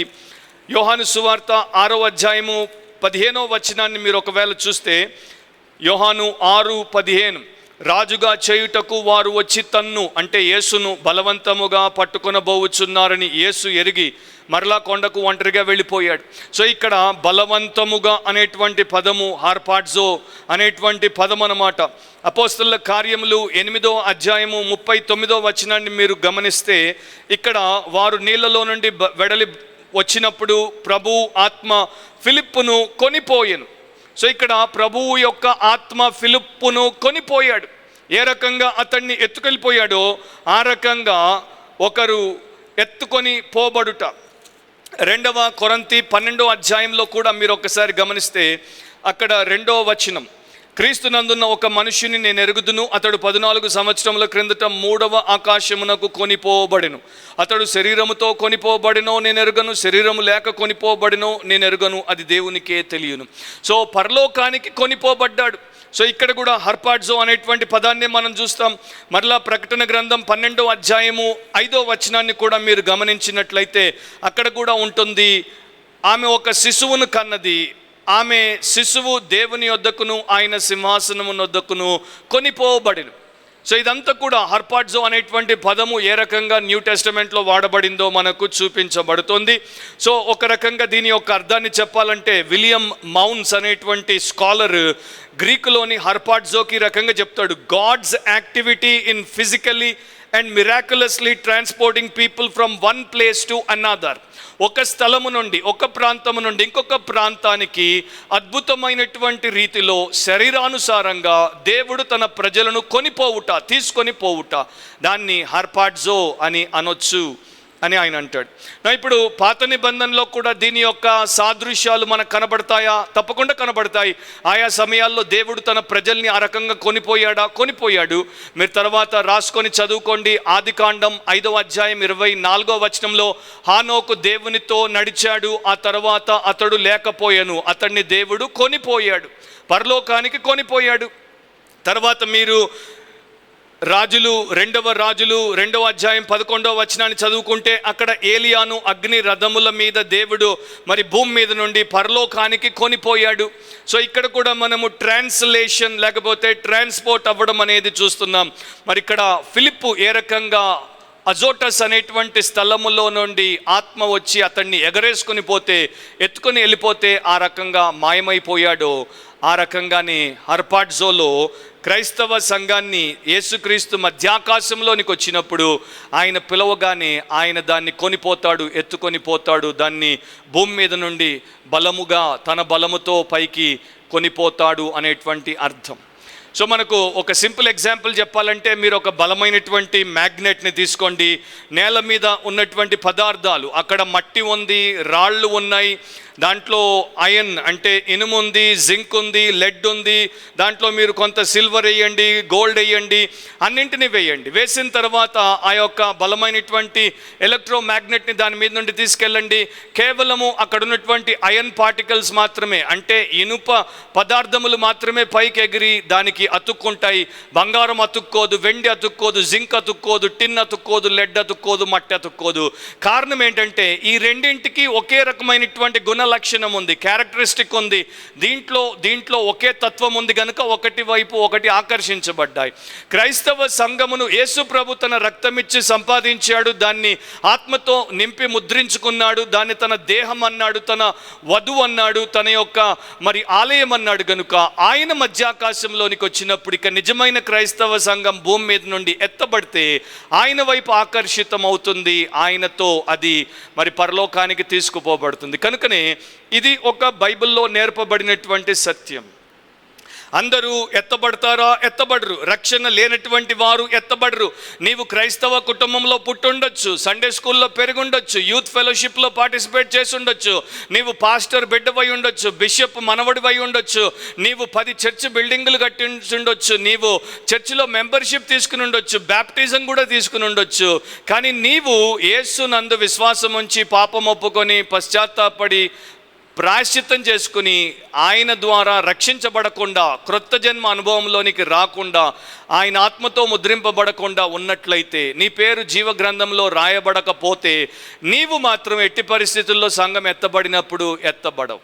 నీవు ఒక నిజమైనటువంటి క్రైస్తవుడవు కావు, నీవు ఒక నకిలీ క్రైస్తవుడవు గనుక నీవు విడిచిపెట్టబడతావు. అండ్ ఈ రోజున ఎంతమంది విడిచిపెట్టగలరో అనేది అంచనాలకు కూడా అందం. 3 ప్రైమరీ ప్యాసేజెస్ మనకి బైబిల్లో కనబడతాయి. ర్యాప్చర్ అనేది సత్యము అన్నదానికి త్వరగా నేను దాన్ని పెద్దగా ఎక్స్ప్లెయిన్ చేయను, కానీ మీకు చూపించుకుంటూ వెళ్తాను. మొట్టమొదటిది 1 తెస్సలోనిక 4వ అధ్యాయంలోనే మీరు 15 నుండి 18 వరకు నేను చదువుతాను, గమనించండి. 1 తెస్సలోనిక 1 Thessalonians 4:15-18, 15 నుండి 18 వరకు పౌలు తెస్సలోనికైలకు చెప్తున్నాడు, మేము ప్రభువు మాటను బట్టి మీతో చెప్పునదేమనగా. అంటే ఇది పౌలు యొక్క ఆలోచన అభిప్రాయం కాదు, అపోస్తలుల యొక్క ఆలోచన అభిప్రాయం కాదు, ఒక మనిషి చెప్పినటువంటి విషయం కాదు. ఇది ప్రభువు మాటను బట్టి మీతో మేము చెప్తున్నాం. యేసు ప్రభువే స్వయంగా చెప్పినటువంటి మాట ఇది, యేసు ప్రభు స్వయంగా ఇచ్చినటువంటి సత్యం ఇది. సో ఇది divine truth given by the lord Jesus Christ కనుక ఇది తిరుగులేనటువంటిది. ప్రభువు మాటను బట్టి మీతో చెప్పునదేమనగా, ప్రభు రాకడ వరకు సజీవులమై నిలిచి ఉండు మనము నిద్రించిన వారి కంటే ముందుగా ఆయన సన్నిధి చేరము. నిద్రించిన వారు అంటే ఆల్రెడీ చనిపోయిన వారు, యేసులో చనిపోయినటువంటి వారిని నిద్రించిన వారిగా బైబిల్ మనకి చూపుతోంది. బయట చచ్చిపోయినటువంటి వారిని చచ్చిపోయారు అని అంటుంది. ఆర్భాటముతోనూ ప్రధాన దూత శబ్దముతోనూ దేవుని బూరతోనూ పరలోకము నుండి ప్రభువు దిగి వచ్చును. ఎంత చక్కగా, ఎంత గంభీరముగా యేసు యొక్క రాకడను గురించి బైబిల్లో ఆయనే చెప్పాడో చూడండి. ఆ 3 విషయాలు, ఆర్భాటం అంటే గ్రేట్ నాయిస్ అన్నమాట, ప్రధాన దూత శబ్దము, తర్వాత ఈ యొక్క దేవుని బూరతో పరలోకం నుండి ప్రభు దిగి వస్తాడు. క్రీస్తునందుండి మృతులైన వారు మొదట లేస్తారు. ఆ పాటికి యేసునందు విశ్వాసులుగా ఉన్నటువంటి వారు, చనిపోయినటువంటి వారందరూ కూడా తిరిగి లేస్తారు. అంటే పరిశుద్ధులకు, క్రైస్తవ సంఘానికి ఇది రిజరక్షన్ అన్నమాట. ఇక్కడ వారు తిరిగి పునరుద్ధానులు అవుతారు. వారు మొదట లేచిన తర్వాత ఆ మీదట సజీవులమై నిలిచి ఉండు మనము వారితో కూడా ఏకముగా, అంటే మనకన్నా ముందు చనిపోయిన వారు పునరుత్థాన పరచబడతారు, బతుకున్నటువంటి మనము వారు కలిసి ఏకముగా ప్రభువుని ఎదుర్కోవడానికి ఆకాశ మండలమునకు మేఘముల మీద కొనిపోబడుదుము. ఇదొక సూపర్ న్యాచురల్ ఇన్సిడెంట్ అన్నమాట. మన ప్రమేయం లేకుండా మనం గాల్లోనికి, మధ్యాకాశంలోనికి లేచి వెళ్ళిపోతాం. ఎట్లా లేచి వెళ్ళిపోతాం? ఒక బలమైనటువంటి మ్యాగ్నెట్ ఆ పైకి రాగానే కింద ఉన్నటువంటివన్నీ పైకి ఎలా ఎగిరి అతుక్కుంటాయో, క్రైస్తవ సంఘం అంతా కూడా యేసుక్రీస్తు మధ్యాకాశంలోనికి రాగానే, ప్రభావంతో రాగానే, ఆయన ప్రభావపు శక్తితో ఎగిరి ఆయన దగ్గరికి కొనిపోబడతారు. కాగా మనము సదాకాలము ప్రభుతో కూడా ఉంటాం. ఇక అప్పటి నుండి ఇక మనకి ఎడబాటు ఉండదు, మనకి ఎప్పుడూ కూడా ఇక ప్రభుతో నిత్యత్వము ఉంటాం. కాబట్టి మీరు ఈ మాటల చేత ఒకరినొకడు ఆదరించుకొనుడి అని. తెస్సలోనికయలో ఉన్నటువంటి వారి ప్రియులు చనిపోయారు. మరి వారి సంగతి ఏంటి? యేసు తిరిగి వచ్చినప్పుడు ఆయన యొక్క ఈ సంఘం ఎత్తబడేటువంటి సమయంలో ముందు చచ్చిపోయిన వాళ్ళ సంగతి ఏంటి అని వాళ్ళు బాధపడుతుంటే వారికి ఇంత గొప్ప నిరీక్షణను అపోస్తలుడైనటువంటి పౌలు ఇచ్చాడు. సో ఇక్కడ 3 విషయాలు ఉన్నాయి. ఒకటి, రిడీమర్, ఇది ఒక గ్లోరియస్ ఈవెంట్, మహిమయుక్తమైనటువంటి ఘట్టము. దీంట్లో మన విమోచకుడు ప్రధానంగా కనబడతాడు. రెండవది రిజరక్షన్, ఆయన యందు విశ్వాసం ఉండి చనిపోయినటువంటి వారు పునరుత్థానపరచబడతారు. మూడవది, క్రైస్తవ సంఘం అంతా కూడా ర్యాప్చర్ అవుతోంది, ఆ సంఘం అంతా కూడా ఎత్తబడుతోంది. దీని గురించే అపోస్తలుడైనటువంటి పౌలు 1 కొరింథీ 15వ అధ్యాయంలో పునరుద్ధానం గురించి రాసినప్పుడు, కొరింథీలకు ఉన్నటువంటి అనుమానాన్ని తొలగించినప్పుడు 22-23 వచనాల్లో ఇదే విషయాన్ని ఆయన కూడా ప్రస్తావించాడు. ఆదామునందు అందరూ ఎలాగూ మృతి పొందుచున్నారో అలాగుననే క్రీస్తునందు అందరూ బ్రతికింపబడుదురు. ప్రతివాడును తన వరుసలోనే బ్రతికింపబడును. ఇక్కడ జాగ్రత్తగా గమనించాలి, ప్రతివాడు తన వరుసలోనే బ్రతికింపబడతాడు. ప్రథమ ఫలము క్రీస్తు, తర్వాత క్రీస్తు వచ్చినప్పుడు అంటే తెలుగులో లేక ఆగమనమునందు, ఆయన వచ్చినప్పుడు, ఆయన రాకడలో ఆయన వారు బ్రతికింపబడుదురు అని రాయబడింది. సో ఆయన రాకడ వచ్చినప్పుడు ఆయన యందు విశ్వాసం ఉంచినటువంటి వారందరూ మొదట బ్రతికింపబడతారు, లేపబడతారు. సంఘమంతా కూడా ఆయన్ని మధ్యాకాశంలో ఎదుర్కొంటుంది. ఒక భక్తుడు అంటాడు, పేతురు నీటి మీద నడవలేకపోయాడు, కానీ ఒక రోజు రాబోతోంది, ఆ రోజున మనమందరము గాలి మీద అయితే నడిచే అవకాశం ఉంది అని. We will walk on the air, in the mid-air, on the clouds అని అంటాడు. సో ర్యాప్చర్ అనేటువంటి ఆంగ్ల పదాన్ని కూడా మీరు తీసుకుంటే దాంట్లో ఉన్నటువంటి భావం ఏంటంటే తన్మయత్వము, గ్రేట్ జాయ్, సెలెస్టియల్ జాయ్, తన్మయత్వము. సో క్రైస్తవ సంఘము ప్రతినిత్యము దేని కొరకు సిద్ధపడాలి? నా ప్రభు రాబోతున్నాడు, నా వరుడు రాబోతున్నాడు, నా విమోచకుడు రాబోతున్నాడు, మధ్యాకాశంలోనికి వస్తాడు, నేను ఎదుర్కోబోతున్నాను అనేటువంటి ఆనందంతో ఉండాలి తప్ప ఏ రకమైనటువంటి లోక సంబంధమైన, శరీరానుసారమైన, ఈ భూ సంబంధమైన పాపిష్టితనంతో కూడుకున్న ఆయాసంతో మనం ఉండకూడదు. ఫిలిప్పీలకు రాసినప్పుడు పౌలు భక్తుడు ఆనంద పత్రికగా అది మనం ఎంచుతాము. వారికి ఎందుకు ఆనందించాలో చెప్తున్నప్పుడు ఏమని చెప్తాడు? 4వ అధ్యాయం 5వ వచనంలో, ప్రభు సమీపంగా ఉన్నాడు, ఎల్లప్పుడూ ఆనందించండి, ప్రభునందు ఆనందించండి. ఎందుకు ఆనందించాలి? ఎందుకంటే the Lord is at hand, the Lord is at the door. ప్రభు సమీపంగా ఉన్నాడు కనుక ఆనందించండి. సో మన చుట్టూ ఉన్నటువంటి పరిస్థితులను చూసినప్పుడు మన ప్రభు రాకడ సమయంలో మనం ఉన్నాము, ఎత్తబడేటువంటి వారముగా మనం ఉండుట మన ధన్యత అని మనం ఆనందిస్తూ ఉండాలి తప్ప ఏదేదో అంచనాలు వేస్తూ ఉండకూడదు. ఇప్పుడు ఒక మాట కొంతమంది అడుగుతూ ఉంటారు, ఎందుకని సంఘము ఈ యొక్క శ్రమల కాలం గుండా పోకుండా ముందే ఎత్తబడాలి? దానికి ఒక భక్తుడు ఈ రకంగా చెప్పాడు, చక్కగా చెప్పాడు. ఒక దేశము ఇంకొక దేశం మీదకి యుద్ధానికి పోయి దాని మీద యుద్ధం చేయబోయే ముందు ఈ దేశపు రాయబారులు ఆ దేశంలో ఉంటే ఆ దేశంలో ఉన్నటువంటి ఈ దేశపు రాయబారులను వెనక్కి పిలిపించుకొని అప్పుడే దాడులు చేస్తుంది. సో ఇది కామన్ సెన్స్, లాజికల్గా ఇప్పుడు ప్రస్తుతం మన ప్రపంచంలో ప్రతినిత్యం మనం చూసేటువంటి విషయం. సో 2 కొరింథీ 5:20 ప్రకారము మనము అంటే క్రైస్తవులము, సంఘము క్రీస్తు యొక్క రాయబారులమై ఉన్నాం. ఈ ప్రపంచం అంతటి మీదికి ఆ క్రీస్తు విరోధి చేయబోయేటువంటి దాడులు, దేవుని యొక్క తీర్పులు రాక మునుపు ఆయన మనల్ని వెనక్కి పిలుచుకోవాలి. అండ్ మనం పరలోకానికి సంబంధించినటువంటి దేవుని రాయబారులం గనుక భూలోకం నుండి పరలోకానికి పిలుచుకోబడుతున్నాం. 1 తెస్సలోనిక 1:10 కూడా దీని గురించే తెస్సలోనికైలకు ఆయన రాశాడు, రాబోవు ఉగ్రత నుండి మనలను తప్పించుచున్న ఆయన కుమారుడైన యేసు పరలోకం నుండి వచ్చునని ఎదురు చూచుటకును అని అంటాడు. సో యేసు ప్రభు మనల్ని రాబోయేటువంటి ఉగ్రత నుండి తప్పిస్తాడు. కొంతమంది ఈ ఉగ్రతను నరకము అని అన్నారు, కానీ మిగతా వారు అక్కడ ఉన్నటువంటి సందర్భాన్ని బట్టి అది నరకము కాదు. ఎందుకంటే తెస్సలోనికైలకు ఆయన ఆల్రెడీ మీరు రక్షించబడి జీవం గల దేవుడి వైపు తిరిగినటువంటి విశ్వాసులు, ఎంతో గొప్ప విశ్వాసులు అని ప్రకటించారు. కనుక విశ్వాసులకు నరకము నుండి, ఉగ్రత నుండి, ప్రమాదము సమస్య లేనే లేదు. సో జాగ్రత్తగా బైబిల్ ఇంటర్ప్రిటేషన్ చేస్తే ఇది లోకం మీదకి రాబోయేటువంటి ఉగ్రత నుండి దేవుడు తప్పిస్తాడు అన్నదానికి సాదృశ్యం. సో నా ప్రియ సహోదరి సహోదరులారా, రెండవ మెయిన్ ఎగ్జాంపుల్, రెండవ ప్యాసేజ్ ఏంటంటే 1 కొరింథీ 15వ అధ్యాయము 51-52. ఇంకా చాలా నేను చెప్పచ్చు, కానీ సమయము మనకు సరిపోదు కనుక వాటిని మరొక సమయంలో మరలా మనము ర్యాప్చర్ గురించి నేర్చుకున్నప్పుడు మనం విశదీకరించి చూద్దాం. 1 కొరింథీ 15వ అధ్యాయము 51-52 వచనాలు. ఇదిగో మీకు ఒక మర్మము తెలుపుచున్నాను. ఇక్కడ మిస్టరీ అంటాడు. మనమందరము, ఇక్కడ కూడా చూడండి, మనమందరము అంటున్నాడు. అంటే క్రైస్తవులందరినీ, విశ్వాసులందరినీ, పరిశుద్ధులందరినీ, పరిశుద్ధాత్మతో ముద్రింపబడినటువంటి క్రైస్తవ సంఘమంతటిని. పార్షియల్ ర్యాప్చర్ థియరీ అనేది బిబ్లికల్ కాదు. కొంతమంది ఎత్తబడతారు, కొంతమంది ఎత్తబడరు అనేది బిబ్లికల్ కాదు. అవిశ్వాసులు సంఘముగా లేక క్రైస్తవులుగా నటించినటువంటి నకిలీలు ఎత్తబడరు, కానీ నిజమైనటువంటి విశ్వాసులందరూ ఎత్తబడతారు. కొరింథీలు లాంటి సంఘానికి కొరింథులో ఎన్ని రకాలైనటువంటి సమస్యలు ఉన్నాయో మనందరికీ తెలుసు. వారిని బాగు చేసుకోమన్నాడు, దేవుడి కొరకు సిద్ధపడమన్నాడు. అండ్ వారితో ఏమంటున్నాడు? మనలో కొందరు అనట్లేదు, మనమందరము నిద్రించము కానీ నిమిషములో ఒక రెప్పపాటున కడబూరం రోగగానే మనమందరము మార్పు పొందుదుము. బూరం రోగును అప్పుడు మృతులు అక్షయులుగా లేపబడుదురు. మరలా ఇక్కడ మృతులు ఎవరైతే ప్రభువునందున్నారో వారు ఇమోర్టాలిటీకి, అంటే ఇక ఎన్నడూ మరణించినటువంటి స్థితికి లేపబడతారు. మనము మార్పు పొందుదుము.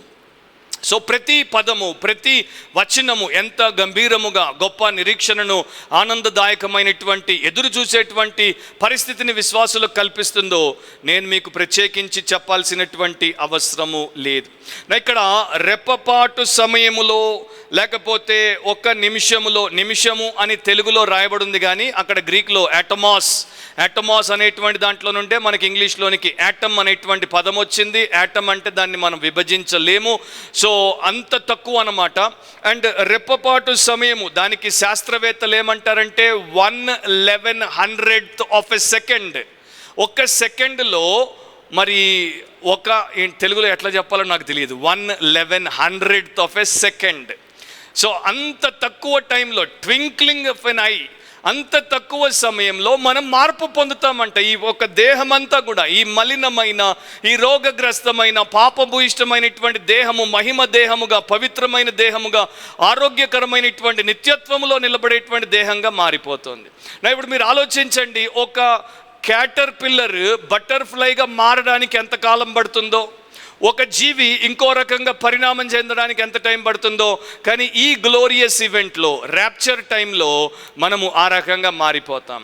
ఒకానొక సమయంలో ఒక బోధకుడు ఈ రకంగా వాక్యం చెప్తుంటే బోధ చాలా బాగుందని అక్కడే ఆ సభలో ఒక స్టెనోగ్రాఫర్ ఉంటే, ఆ రోజుల్లో వీడియో రికార్డింగ్ లేదు, ఆడియో రికార్డింగ్ లేదు, ఏ రికార్డింగ్ ఫెసిలిటీ లేదు. సో ఆమె ఫాస్ట్గా స్టెనోగ్రాఫర్ కనుక షార్ట్ హ్యాండ్ కొట్టిందనమాట, ఆయన మెసేజ్ ఇతరులకు రాసి పంపొచ్చు అని. సో అయిపోయింది. ఆమె చాలామంది స్నేహితులకు, సన్నిహితులకు కాపీస్ పంపింది. ఒక కాపీ ఈయనకు కూడా పంపింది. ఈయన కూడా దాన్ని చూసి సంతోషించాడు. కానీ చాలా పెద్ద పొరపాటు చేసింది ఆ స్టెనోగ్రాఫర్. ఇంగ్లీష్ బైబిల్లో ఉంటుంది, we shall all be changed అని, మనమందరము మార్పు పొందుతాం. ఆమె సి అనేది రాయలేదు.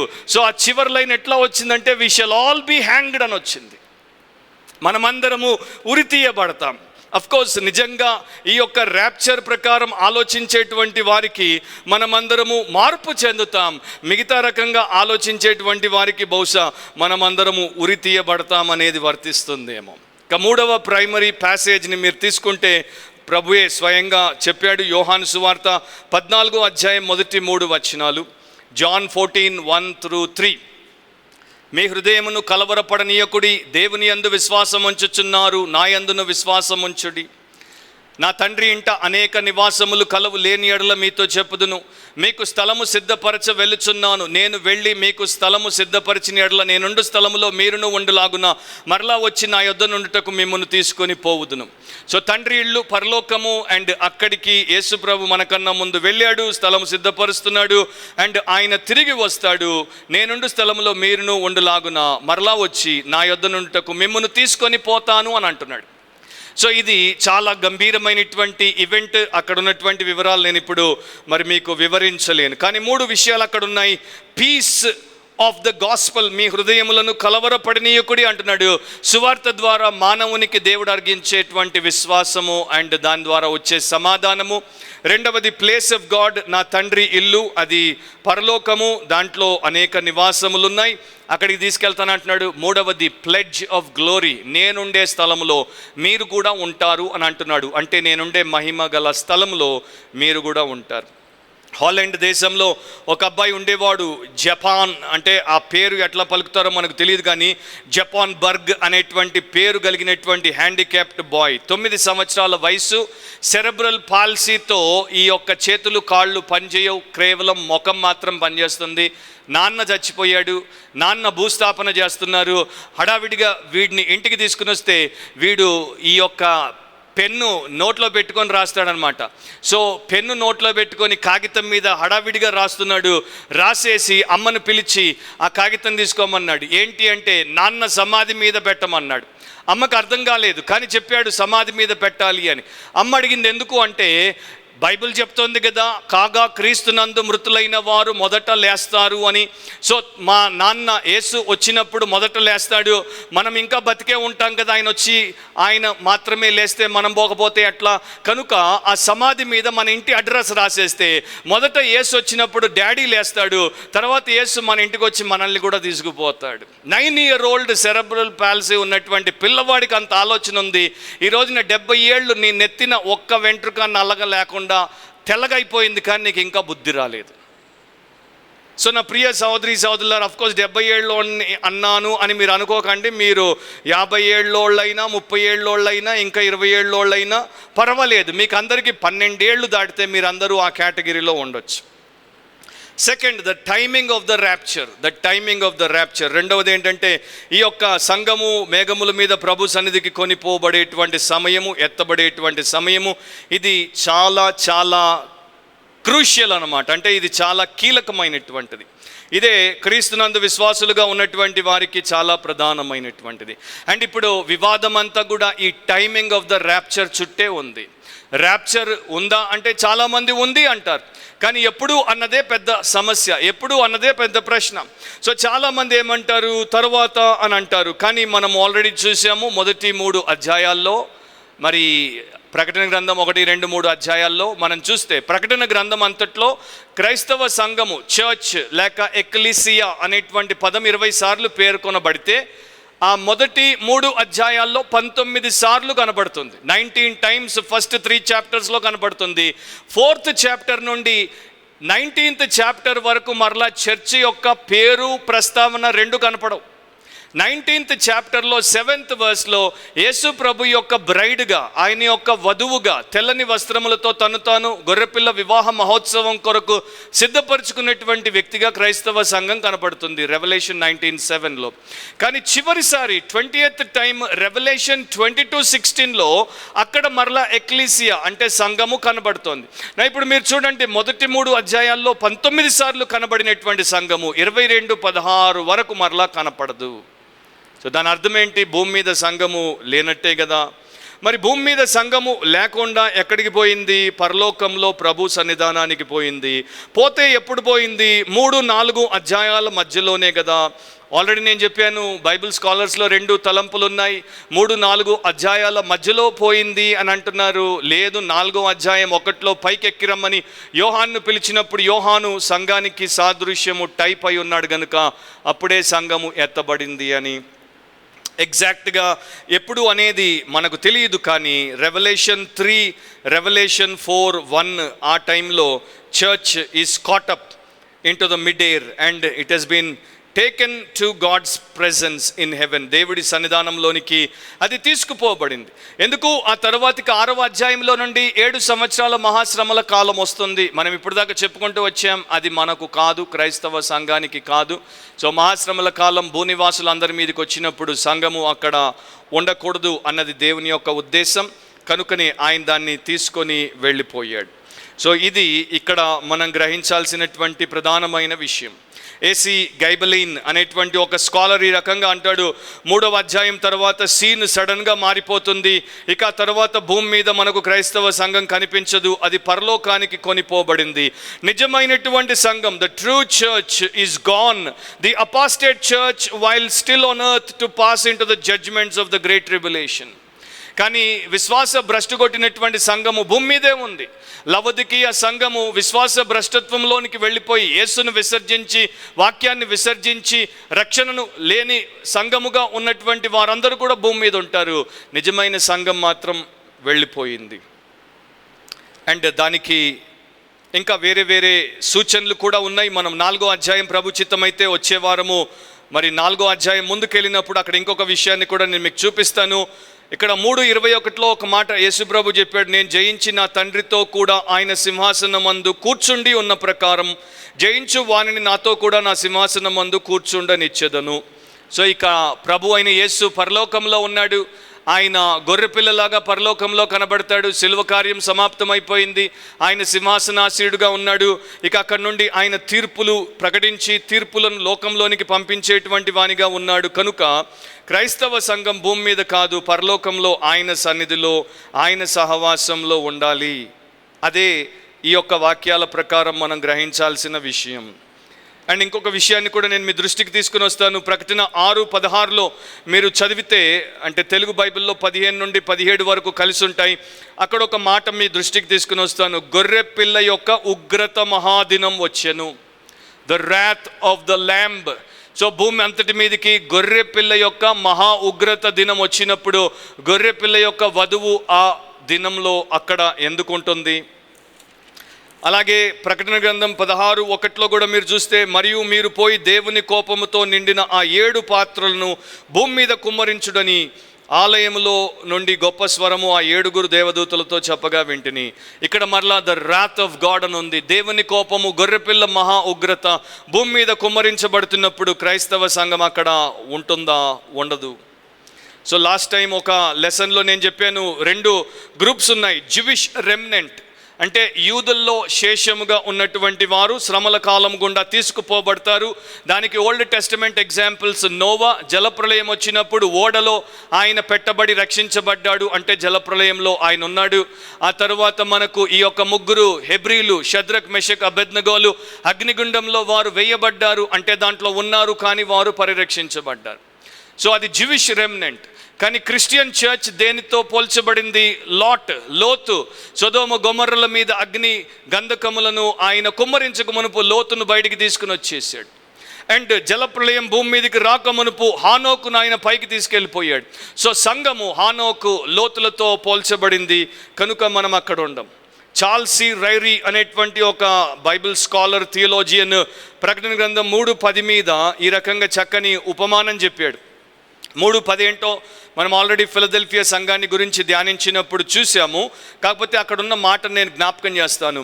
భూనివాసులను శోధించుటకు లోకమంతటి మీదికి రాబోవు శోధన కాలములో లేక శోధన గడియలో నేను నిన్ను కాపాడేదను. సో చాలామంది పోస్ట్ ట్రిబ్యులేషనిస్టులు ఈ వచనాన్ని తీసుకొని మనము మహాశ్రమల గుండా వెళ్తాం కానీ కాపాడబడతాం అని చెప్తారు. కానీ ఇక్కడ చార్ల్స్ సి రైరీ ఇచ్చినటువంటి ఎగ్జాంపుల్ నేను మీకు చెప్తాను. మీకు కొంత అర్థము, అవగాహన 2 కలుగుతాయి.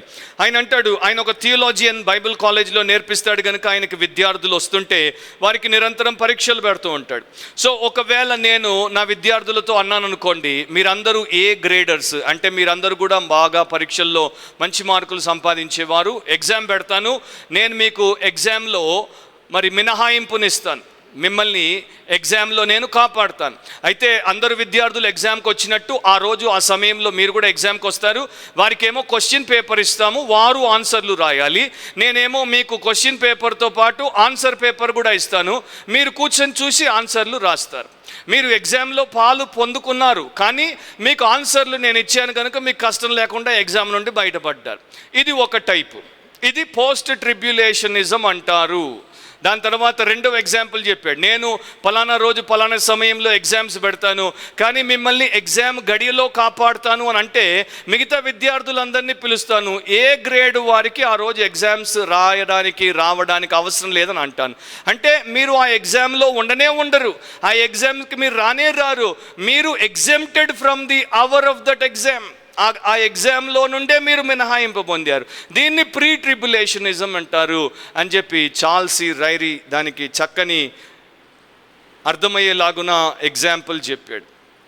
సో ఇప్పుడు మీరు ఆలోచించండి, ఎగ్జామ్కి వచ్చి ఆ రకంగా కష్టపడి 3 గంటలు ఎగ్జామ్లో ఉండి పేపర్ రాసి, అఫ్కోర్స్ ఆన్సర్స్ ఇస్తాడు అయినా చూసి రాసి ఏదో మీరు కష్టపడిపోతారా? లేకపోతే మీరు ఏ గ్రేడర్లు కనుక మీకు ఆల్రెడీ ఎగ్జామ్ నుండి మీకు ఎగ్జామ్షన్ వచ్చేసింది కనుక మీరు ఎగ్జామ్కే రాయాల్సిన అవసరమే లేకుండా ఉంటే సంతోషమా? సో బైబిల్లో ఈ యొక్క ర్యాప్చర్ అండ్ రెవల్యూషన్ లేకపోతే సెకండ్ కమింగ్ అనేది రెండు ఘట్టములుగా మనకి చూపించబడుతుంది. 4వ అధ్యాయంలో ర్యాప్చర్ని మనం చూస్తాము. ప్రకటన గ్రంథం 19వ అధ్యాయంలో యేసు ప్రభు భూమి మీదకి ఆయన వస్తాడు, తన పరిశుద్ధులతో వస్తాడు. దాన్ని రెవల్యూషన్ ఆఫ్ జీసస్ క్రైస్ట్ అంటారంటే యేసుక్రీస్తు యొక్క ప్రత్యక్షత అంటారు. సో సెకండ్ కమింగ్లో 2 ఈవెంట్స్ ఉన్నాయి, 2 ఫేసెస్ ఉన్నాయి అనేది మనం గుర్తిస్తున్నాము. ఒకటి, ఆయన ర్యాప్చర్లో తన పరిశుద్ధుల కొరకు మధ్యాకాశం వరకు వచ్చి వారిని కొనిపోతాడు పరలోకానికి. రెండవది, 7 సంవత్సరాల మహాశ్రమల కాలం తరువాత పరిశుద్ధులతో ఆయన వచ్చి భూమి మీద, మరి ముఖ్యంగా ఆ యొక్క పర్వతం మీద తన కాలు మోపుతాడు. సో ర్యాప్చర్, రెవల్యూషన్ లేక ఎత్తబడుట అండ్ రెండవ రాకడ అనేవి 2 వేరు విషయాలు. ఇక్కడ ఇమినెన్సీ అంటారు, లేకపోతే ఇమినెన్స్ అని అంటారు. ఇమినెన్స్ అంటే ఆసన్నత. అది ఎప్పుడైనా జరగొచ్చు, అంటే వెంటనే కావచ్చు, కాసేపు అయిన తర్వాత కావచ్చు, కానీ ఎప్పుడైనా జరగవచ్చు. ఖచ్చితంగా జరుగుతుంది, ఎప్పుడైనా జరగచ్చు. ఇమినెన్స్ అంటే the state or the fact of being about to happen. ఆసన్నత, దగ్గరగా ఉంది. సో ప్రభువు ఎప్పుడైనా రావచ్చు. అందుకనే భక్తులందరూ కూడా ఆయన ఈ రాత్రి వస్తే మీరు సిద్ధంగా ఉన్నారా అంటే సిద్ధంగా ఉన్నామనేవారు. ప్రతిరోజు యేసు వస్తాడేమో అని ఎదురు చూసేవారు. మీరు రాసుకొని తర్వాత చదువుకోండి. 1 కొరింథీ 1:7 ఆయన రాకడ కొరకు మనము ఆతృతతో, awaiting eagerly the revolution of our Lord Jesus Christ, ఆసక్తితో ఆయన రాకడ కొరకు ఎదురు చూస్తున్నాం అన్నట్టు పౌలు రాస్తాడు. అదే 1 కొరింథీ 16:22 మారనాథా అంటాడు. ప్రభు అయిన యేసు రమ్ము అంటే నీవెప్పుడొచ్చినా మాకు సంతోషమే, నీవెప్పుడొచ్చినా మేము స్వాగతిస్తాం, నీవెప్పుడొచ్చినా మాకు సంబరమే. యాకోబు తన యాకోబు పత్రిక 5వ అధ్యాయము 8వ వచనంలో చాలా చక్కగా మనకు ఆయన యొక్క రాకడ కొరకు ఏ రకంగా సిద్ధపడి ఉండాలో, సిద్ధ మనసు కలిగి ఉండాలో చెప్తాడు. ప్రభు రాక సమీపించుచున్నది కనుక మీరును ఓపిక కలిగి ఉండుడి. అండ్ 9లో అంటాడు, ఇదిగో న్యాయాధిపతి వాకిట నిలిచి ఉన్నాడు. హీఈస్ అట్ ద డోర్, తలుపు దగ్గరే ఉన్నాడు. మీరు ఎవరో పెద్ద వ్యక్తి, చాలా విఐపి లేక వివిఐపి మీ ఇంటికి వస్తున్నాడంటే ముందుగానే మీరు స్నానం చేస్తారు, ముందుగానే చక్కని బట్టలు వేసుకుంటారు, సిద్ధపడతారు, మంచిగా మిమ్మల్ని మీరు మీ యొక్క బెస్ట్ ఫామ్, బెస్ట్ ఫ్యాషన్లో ఆ వ్యక్తిని ఎదుర్కోవడానికి తయారు చేసి పెట్టుకుంటారు. సోఫాలో కూర్చొని ఎదురు చూస్తుంటారు, ఎప్పుడొస్తాడా. బయట శబ్దమైన ప్రతిసారి వచ్చాడా అని ఎంత ఆసక్తితో ఎదురు చూస్తుంటారో ఆ రకంగా యేసు యొక్క రాకడ కొరకు ట్రూ బిలీవర్స్ ఎదురు చూడాలి. 3వ పాయింట్, ఫైనల్ పాయింట్లోకి వచ్చేద్దాము. అదేంటంటే the training for the rapture. The truth of the rapture అనేది, ఎత్తబడుట అనేది సత్యము, వాస్తవం చూసాము. The timing of the rapture, ఎప్పుడు జరుగుతుందో సమయాన్ని చూసాము. And the training for the rapture, ఈ ర్యాప్చర్ కొరకు నేను ఏ రకంగా తర్ఫీదు పొందాలి, శిక్షణ తీసుకోవాలి, సిద్ధపడి ఉండాలి. యేసు వస్తాడు అని నేను ఎదురు చూస్తూ ఏమీ చేయకుండా కూలబడి ఉండాలా, లేకపోతే ఒకప్పుడు పలానా తారీఖున, పలానా నెల, పలానా సంవత్సరం వస్తాడని వారి యొక్క ఇంటిని, బండిని, పొలాన్ని, ఆస్తిని, దుకాణాన్ని, సమస్తాన్ని అమ్మేసి వారి యొక్క ఉద్యోగాలకు రాజీనామాలు ఇచ్చేసి వారి పెట్టబేడ సర్దుకొని కొండెక్కి అక్కడి నుండి పైకి చూస్తూ మేఘాల వైపు కనిపెడుతూ నిలబడినటువంటి గుంపులాగా, తర్వాత నిరాశతో వెనక్కి తిరిగి వచ్చినటువంటి గుంపులాగా మనం కూడా పోయి చూడాలా. డేట్ సెట్టింగ్ బైబిల్ ఖండిస్తోంది. పలానా తారీఖు, పలానా సమయం అని మనం చెప్పకూడదు. తండ్రికి తప్ప కుమారుడికి, దూతలకు మరెవరికి ఆ గడియ తెలియదు. కాకపోతే మనం ఎల్లప్పుడూ ఈ యొక్క సన్నివేశం కొరకు, ఆయన వస్తే ఎత్తబడేటువంటి ఆ స్థితి కొరకు ఎదురు చూడాలి. 5 ఒక్కొక్క మాటలో నేను చెప్పి ప్రార్థన చేస్తాను. ఏ రకంగా నేను ర్యాప్చర్ కొరకు సిద్ధపడాలి? మొట్టమొదటిది, వి ఆర్ టు వాచ్, మనము మెలకువగా ఉండి కనిపెట్టాలి. మత్తయి 24:42 యేసుక్రీస్తు ప్రభు చెప్పారు, చాలా స్పష్టంగా చెప్పారు అండ్ బలముగా చెప్పారు. మీరు మరలా ఆయన చివరి దినాల గురించి చెప్పినటువంటి లెసన్స్, ఆ యొక్క చాప్టర్స్, ప్యాసేజెస్ చదువుకుంటే మీకెంతో మేలు. కావున ఏ దినమున మీ ప్రభు వచ్చినో మీకు తెలియదు గనుక మెలకువగా నుండుడి. ఏ రోజు వస్తాడో తెలియదు కనుక మెలకువగా ఉండండి. వాచ్ అని ప్రభు చెప్తున్నాడు. సో వాచింగ్ అంటే మనము ఆత్మీయంగా మెలకువగా ఉండుట, ఆత్మీయంగా అప్రమత్తలమై ఉండుట, ఆత్మీయంగా దేవుడి కొరకు, దేవుడి విషయాల కొరకు అండ్ దేవుడి కాలమానం ప్రకారం మనల్ని మనము అమర్చుకొని ఉండుట. భూ సంబంధమైన శరీరానుసారమైన మన హృదయంలో ఉన్నటువంటి పాప స్వభావానికి సంబంధితమైనటువంటి విషయాల్లో పడి కొట్టుకొని పోకుండా, ఆ పాశములతో పట్టి పీడింపబడకుండా, మైమర్చిపోకుండా, మత్తులోకి దిగిపోకుండా మనం మెలకుగా మన రాజు కొరకు ఎదురు చూడాలి. అండ్ ఆ రకంగా ఎలా ఉండాలో పౌలు తీతుకు రాసినప్పుడు చెప్పాడు. తీతు పత్రిక 2వ అధ్యాయంలో ఈ లోకంలో మన ప్రభు అయినటువంటి యేసు యొక్క శుభప్రదమైన నిరీక్షణ నిమిత్తం కనిపెట్టేటప్పుడు ఎట్లా ఉండాలంట, మనము భక్తిహీనతను, ఇహలోక సంబంధమైన దురాశలను విసర్జించి ఈ లోకంలో స్వస్థ బుద్ధితోను, నీతితోను, భక్తితోను బ్రతుకుచుండవలనని బోధిస్తున్నాడు. సో ఈ రకంగా మనల్ని మనము సిద్ధపరచుకొని వాచ్ చేసేటట్టు ఉండాలి. మెక్సికన్ జైల్స్ చాలా చాలా ఘోరంగా ఉండేవి. సో మెక్సికోకి కొత్త ప్రెసిడెంట్ వచ్చాడు, ఆయన పేరు లూయి ఎచెవారియా. సో లూయి ఎచెవారియాకి జైళ్ళ పరిస్థితి దారుణంగా ఉందని చెప్పగానే ఎవ్వరికీ చెప్పకుండా, అధికారులకు కూడా చెప్పకుండా సడన్గా అర్ధరాత్రి పూట ఒక జైలుకి వచ్చాడు. అర్ధరాత్రి జైలుకి వస్తే సెంట్రీలు తాగి తప్పతూగి అక్కడ పడున్నారు. జైలు ఖైదీలు అందరూ కొట్టుకుంటున్నారు. అక్కడ ఒక్కటి సరిగ్గా లేదు. సో వారి సంగతి చూశాడు. నెక్స్ట్ నైట్ అర్ధరాత్రి ఇంకో జైలుకి పోయాడు. అక్కడ ఇదే పరిస్థితి. ఇంకో జైలుకి, ఒకే ఒక వారం 4 జైళ్ళకి వెళ్ళి అందరినీ పూర్తిగా కడిగి తోమేసి ఉద్యోగాల నుండి తీసి అవతల పారేశాడు. మన ప్రభు వచ్చినప్పుడు ఆయన పనివారముగా మనం కూడా ఈ రకంగా పాపాల్లో తూలి తేలుతూ ఉంటే మనల్ని కూడా కడిగి తోమాల్సినటువంటి పరిస్థితే ఉంటుంది. అండ్ ఒకవేళ నీవు ఇంకా రక్షించబడకపోతే నీ రక్షకుడు రాకమునుపే రక్షించబడుట నీకెంతో మేలు, శ్రేయస్సు. కనుక నీ పాపములు ఒప్పుకో, విడిచిపెట్టు, క్షమించబడు, రక్షించబడు, రాకడ కొరకు ఎదురుచూడు. రెండవది ఏంటి? We are to witness. సర్వలోకానికి వెళ్ళి సర్వ సృష్టికి సువార్తను ప్రకటించమని మార్కు 16:15లో ప్రభు చెప్పాడు. నీవు ఒక సాక్షివి అని ప్రభు చెప్పాడు. ఆయనను స్వాగతించేంత వరకు, ఆయనను మనము నమ్మితే, ఆయన కొరకు ఎదురు చూపులతో మనం ఉంటే తప్పకుండా మన ఇంటి వారికి ఆయన గురించి చెప్తాం, తప్పకుండా మన పొరుగు వారికి ఆయన గురించి చెప్తాం, మన ప్రియులకి, మన పరిచయస్తులకు ఆయన గురించి చెప్తాం. ఆయన రాబోతుంటే, ఇంత గొప్ప ఘట్టం మన ఎదుట త్వరలో జరగబోతుంటే దాని గురించి చెప్పకుండా ఉండుట అనేది కని విని ఎరుగనటువంటి విషయం. ఐదర్ నీకు మత్తైనా భ్రమించి ఉండాలి, లేకపోతే నీవు ఒక పెద్ద ముద్దనష్టపు వ్యక్తివైనా అయి ఉండాలి. నీవైతే విశ్వాసివి కావు. ఎందుకంటే ఆయన కొరకు ఎదురు చూసేటువంటి వాడు ఆ సాక్ష్యము చెప్పకుండా ఎట్లా ఉంటాడు? జార్జ్ గ్యాలప్ అమెరికాలో ఒక పోల్ నిర్వహించినప్పుడు 62% Americans said they believe in the Lord's return. 62% మంది అమెరికన్లు యేసు తిరిగి వస్తాడని నమ్ముతున్నామని చెప్పారు.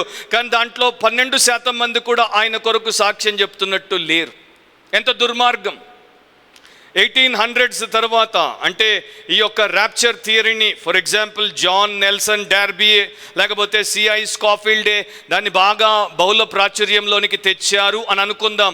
ఆ టైంలో నుండే మీరు ప్రపంచమంతటిని చూడండి, మిషనరీ యాక్టివిటీ ఎంత పెరిగిందో, ప్రపంచమంతటికి ఎంతమంది మిషనరీలు వెళ్ళారో, అప్పుడే చూడండి ఎంతమంది సువార్థికులు తయారయ్యారో, అప్పుడే ఎంతమంది జీవితాలు పనంగా పెట్టారో, వారి యొక్క జీవితాలను ఇతరుల కొరకు దారపోసారో. ఎప్పుడైతే ర్యాప్చర్ గురించినటువంటి ఈ యొక్క హోప్ వారి యొక్క హార్ట్ని నింపిందో, అప్పుడు వారి యొక్క హార్ట్ హోల్ వరల్డ్ని తమ యొక్క హృదయంలోనికి తీసుకునేటట్టు తయారైంది. సో నా ప్రియ సహోదరి సహోదరులారా, హిస్టారికల్గా కూడా మనం చూస్తే ఆయనను గురించి ఎదురు చూసేటువంటి వారు ఆయన రాకడను గురించి, రక్షకుని గురించి సాక్ష్యము చెప్పకుండా ఉండలేరు అనేది గ్రహించాలి. మూడవది వర్క్. ఆయన కొరకు పనిచేయండి, బలముగా పనిచేయండి, ఆసక్తితో పనిచేయండి అండ్ ప్రతినిత్యము పనిచేయండి. కేవలం ఆదివారం ఒక్కరోజు, లేకపోతే మధ్యలో ఒక బైబిల్ స్టడీ రోజు, 2 సార్లు చర్చ్ మెంబర్స్, మన చర్చ్ గురించి కాదు నేను చెప్పేది, ప్రపంచవ్యాప్తంగా ఉన్న చర్చెస్లో మెంబర్స్ వాలంటీర్లుగా, డీకన్లుగా, మరో రకంగా స్టాఫ్, పెయిడ్ స్టాఫ్గా చర్చెస్లో పనిచేసినప్పుడు ఆయా సమయాల్లోనే పనిచేస్తారు, త్రూ అవుట్ ద వీక్ పనిచేయరు. కానీ బైబిల్ ఏం చెప్తోంది? 1 కొరింథీ 15:58లో యేసు రాకడ గురించి చెప్పిన తర్వాత పౌలేమంటాడు? కాగా నా ప్రియ సహోదరులారా, మీ ప్రయాసం ప్రభు నందు వ్యర్థము కాదని ఎరిగి స్థిరులను కదల్ని వారును ప్రభు కార్యాభివృద్ధి అందు ఎప్పటికీ ఆసక్తులనై ఉండండి. సో మీకు 70 ఏళ్ళు ఉంటే 70 years every day, 70 years every day you should have that ఎర్నెస్నెస్ in the work of the lord. దేవుడి కొరకు అలా పని చెయ్యాలి, ఆ రకంగా నీవు ఉండాలి. నీకేమున్నా లేకపోయినా ప్రభు పనిలో చివరిదాకా ఆసక్తిని చూపించాలి. 4 రోజులు చూపించి ఆ తర్వాత విడిచిపెట్టడం కాదు. 4వది ఏంటంటే వెయిట్. We are to wait. ఆయన రాకడ కొరకు మనం ఎదురు చూడాలి. 1 తెస్సలోనిక 1:10 రాసుకోండి. ఆ కుమారుడు వెనక్కి తిరిగి వస్తున్నాడు, పరలోకం నుండి వస్తున్నాడని మనం ఎదురు చూడాలని బైబిల్ మనకు చెప్తోంది. అబ్రహాం లింకన్ అమెరికన్ ప్రెసిడెంట్ ఒక మాట అనేవాడు, I will prepare my self and when the time comes I will be ready. నన్ను నేను సిద్ధపరచుకుంటాను, ఆ సమయం వచ్చినప్పుడు నేను సిద్ధంగా ఉంటాను. సో ఆయన మధ్యాకాశంలో నీకు ఎప్పుడైనా రావచ్చు, ఈరోజు రావచ్చు, వచ్చే సంవత్సరం రావచ్చు, 10 ఏళ్ల తర్వాత రావచ్చు, నాకు తెలియదు ఎప్పుడు వస్తాడు అన్నది మాత్రం ఖచ్చితంగా తెలుసు. సో వచ్చినప్పుడు ఎప్పుడు వస్తాడో తెలియనప్పుడు ఇంకెంత జాగ్రత్తగా ఎదురు చూడాలి. అండ్ చివరిది ఏంటంటే వీ ఆర్ టు విష్. మనము ప్రార్థించాలి, కోరుకోవాలి. ప్రకటన 22:20లో ఒక మాట ఉంది, ప్రభు అయిన యేసు రమ్ము, కమ్ లార్డ్ జీసస్. సో ఎంతమంది యేసు రాకడ కొరకు ఎదురు చూస్తున్నారు? ఎంతమంది యేసు రాకడ కొరకు ప్రార్థిస్తున్నారు? ఒకవేళ మీరు యేసు రాకడ కొరకు ఎదురు చూసి ప్రార్థించేటువంటి వారిగా ఉంటే ధన్యులు. చాలామంది అంటుంటారు, ఇప్పుడే నాకు 20 ఏళ్ళు వచ్చాయి, అప్పుడే వచ్చేస్తే ఎట్లా, మా పిల్లలకి ఇంకా పెళ్లి కావాలా, అప్పుడే వచ్చేస్తే ఎట్లా, మేము ఇంకా లోకాన్ని చూడాలా, పాపాన్ని జురుకోవాలా, అప్పుడే వచ్చేస్తే ఎట్లా. చాలామంది ఈ లోక సంబంధమైన లెజిటిమేట్ ఇష్యూస్లో, అంటే న్యాయబద్ధమైన మంచి వాటిల్లోనే పడిపోయి యేసును, ఆయన రాకడను, సంఘము ఎత్తబడుట అనేటువంటి ఘనమైనటువంటి విషయమును విస్మరిస్తారు, వారు కొట్టుకుపోతారు. కానీ కొంతమంది ఉంటారు చూడండి, శోధనలలో ప్రభు కొరకు నమ్మకంగా నీతితో నిలబడతారు, నెగ్గుకుంటూ వస్తారు. అనారోగ్యాలు ఉంటాయి, ఆర్థిక ఇబ్బందులు ఉంటాయి, అపవాది పీడ ఉంటుంది, అపార్థాలు ఉంటాయి. వీరు మాత్రము ముందుకు సాగుతారు. ఎందుకంటే యేసు త్వరలో మధ్యాకాశంలోనికి వస్తాడు, నేను ఎత్తబడతాను, అప్పుడు ఈ పీడలన్నింటి నుండి నాకు పరిపూర్ణమైనటువంటి విడుదల. సో నీవే గుంపులో ఉన్నావు, ఏ రకంగా ఉన్నావు ఆలోచించు. ఒకటి మాత్రం సత్యము, ఇక్కడికి ఎక్కిరమ్ము అని ప్రభు ఎప్పుడైతే పిలుస్తాడో, మనం ఇంకా ఆ యొక్క దశలో ఉన్నట్టు మనకు వాక్యమును బట్టి అర్థం చేసుకుంటున్నాం కనుక, ఇమ్మినెన్స్ని బట్టి అర్థం చేసుకుంటున్నాం. We know for sure but we do not know when అనేది ఎప్పుడైనా జరగవచ్చు కనుక మనం సిద్ధంగా ఉంటే మనము మన కాలంలోనే యేసు వస్తే ఎత్తబడేటువంటి వారముగా ఉండొచ్చు. సో నా ప్రియ సహోదరి సహోదరుల, రకంగా ఉంటే నిన్ను నీవు పవిత్రపరచుకుంటూ ఉంటావు, నిన్ను నీవు ప్రార్థనతో పరిరక్షించుకుంటూ ఉంటావు, అండ్ నీవు ప్రపంచానికి దూరంగా ప్రభు కొరకు నిన్ను ఎత్తిపెట్టుకుంటావు. కాలిఫోర్నియాలో అనుకుంటాను ఒక కార్నివాల్ జరుగుతున్నప్పుడు ఒక సింహమును బోను వారు సరిగ్గా ముయ్యకపోయేసరికి అది బోన్లో నుండి బయటకు వచ్చేసింది. 1000 మంది జనాలు ఉన్నారు, మగవారు పరుగులు తీశారు, ఆడవారు పిల్లల్ని ఎత్తుకొని కేకలేస్తూ గావు కేకలేస్తూ కింద పడి దొల్లుకుంటూ దారుకుంటూ పోయారు. సింహం కాసేపు అది పెద్ద మహారాజులాగా బయటకు వచ్చింది. ఈ కార్నివాల్, ఈ రంగుల ప్రపంచం అంతటిని చూసింది, ఏమనుకుందో ఏమో మెల్లగా వెళ్ళిపోయి బోన్లో కూర్చుంది. సో అది రాసినటువంటి వ్యక్తి ఏమంటాడంటే, ఒక నీతి సింహంలాగా నీవుంటే ఈ పాపిష్టి లోకపు వినోదాలు, విందులు, విన్యాసాలు, లేకపోతే దీంట్లో ఉన్నటువంటి వికారాలను చూసి మళ్ళా నువ్వు వెనక్కి వెళ్ళిపోయి నీ బోన్లో ఉండు. Go back to your den, go back in to the presence of God and remain there till he returns and you are raptured. కళ్ళు మూసుకో, ప్రార్థన చేద్దాం. ప్రేమగల మా తండ్రి, మీరు మాకు ఇచ్చినటువంటి ఈ సమయమును బట్టి, ఆధిక్యతను బట్టి నీకే కృతజ్ఞతా స్తోత్రాలు చెల్లిస్తున్నాం. మేము మా సంఘము నీ రాకడ కొరకు మేఘముల మీద మేము ఎత్తబడి యేసును చేరి పరలోకానికి కొనిపోబట్ట కొరకు ఎదురు చూస్తుండగా, ఈ రకంగా వాక్యానుసారంగా సరైనటువంటి అవగాహన కలిగి సరైనటువంటి అంకిత భావంతో బ్రతుకున్నట్లు సహాయము చేయమని యేసు శక్తిగల నామమును అడిగి ప్రార్థిస్తున్నాం తండ్రి.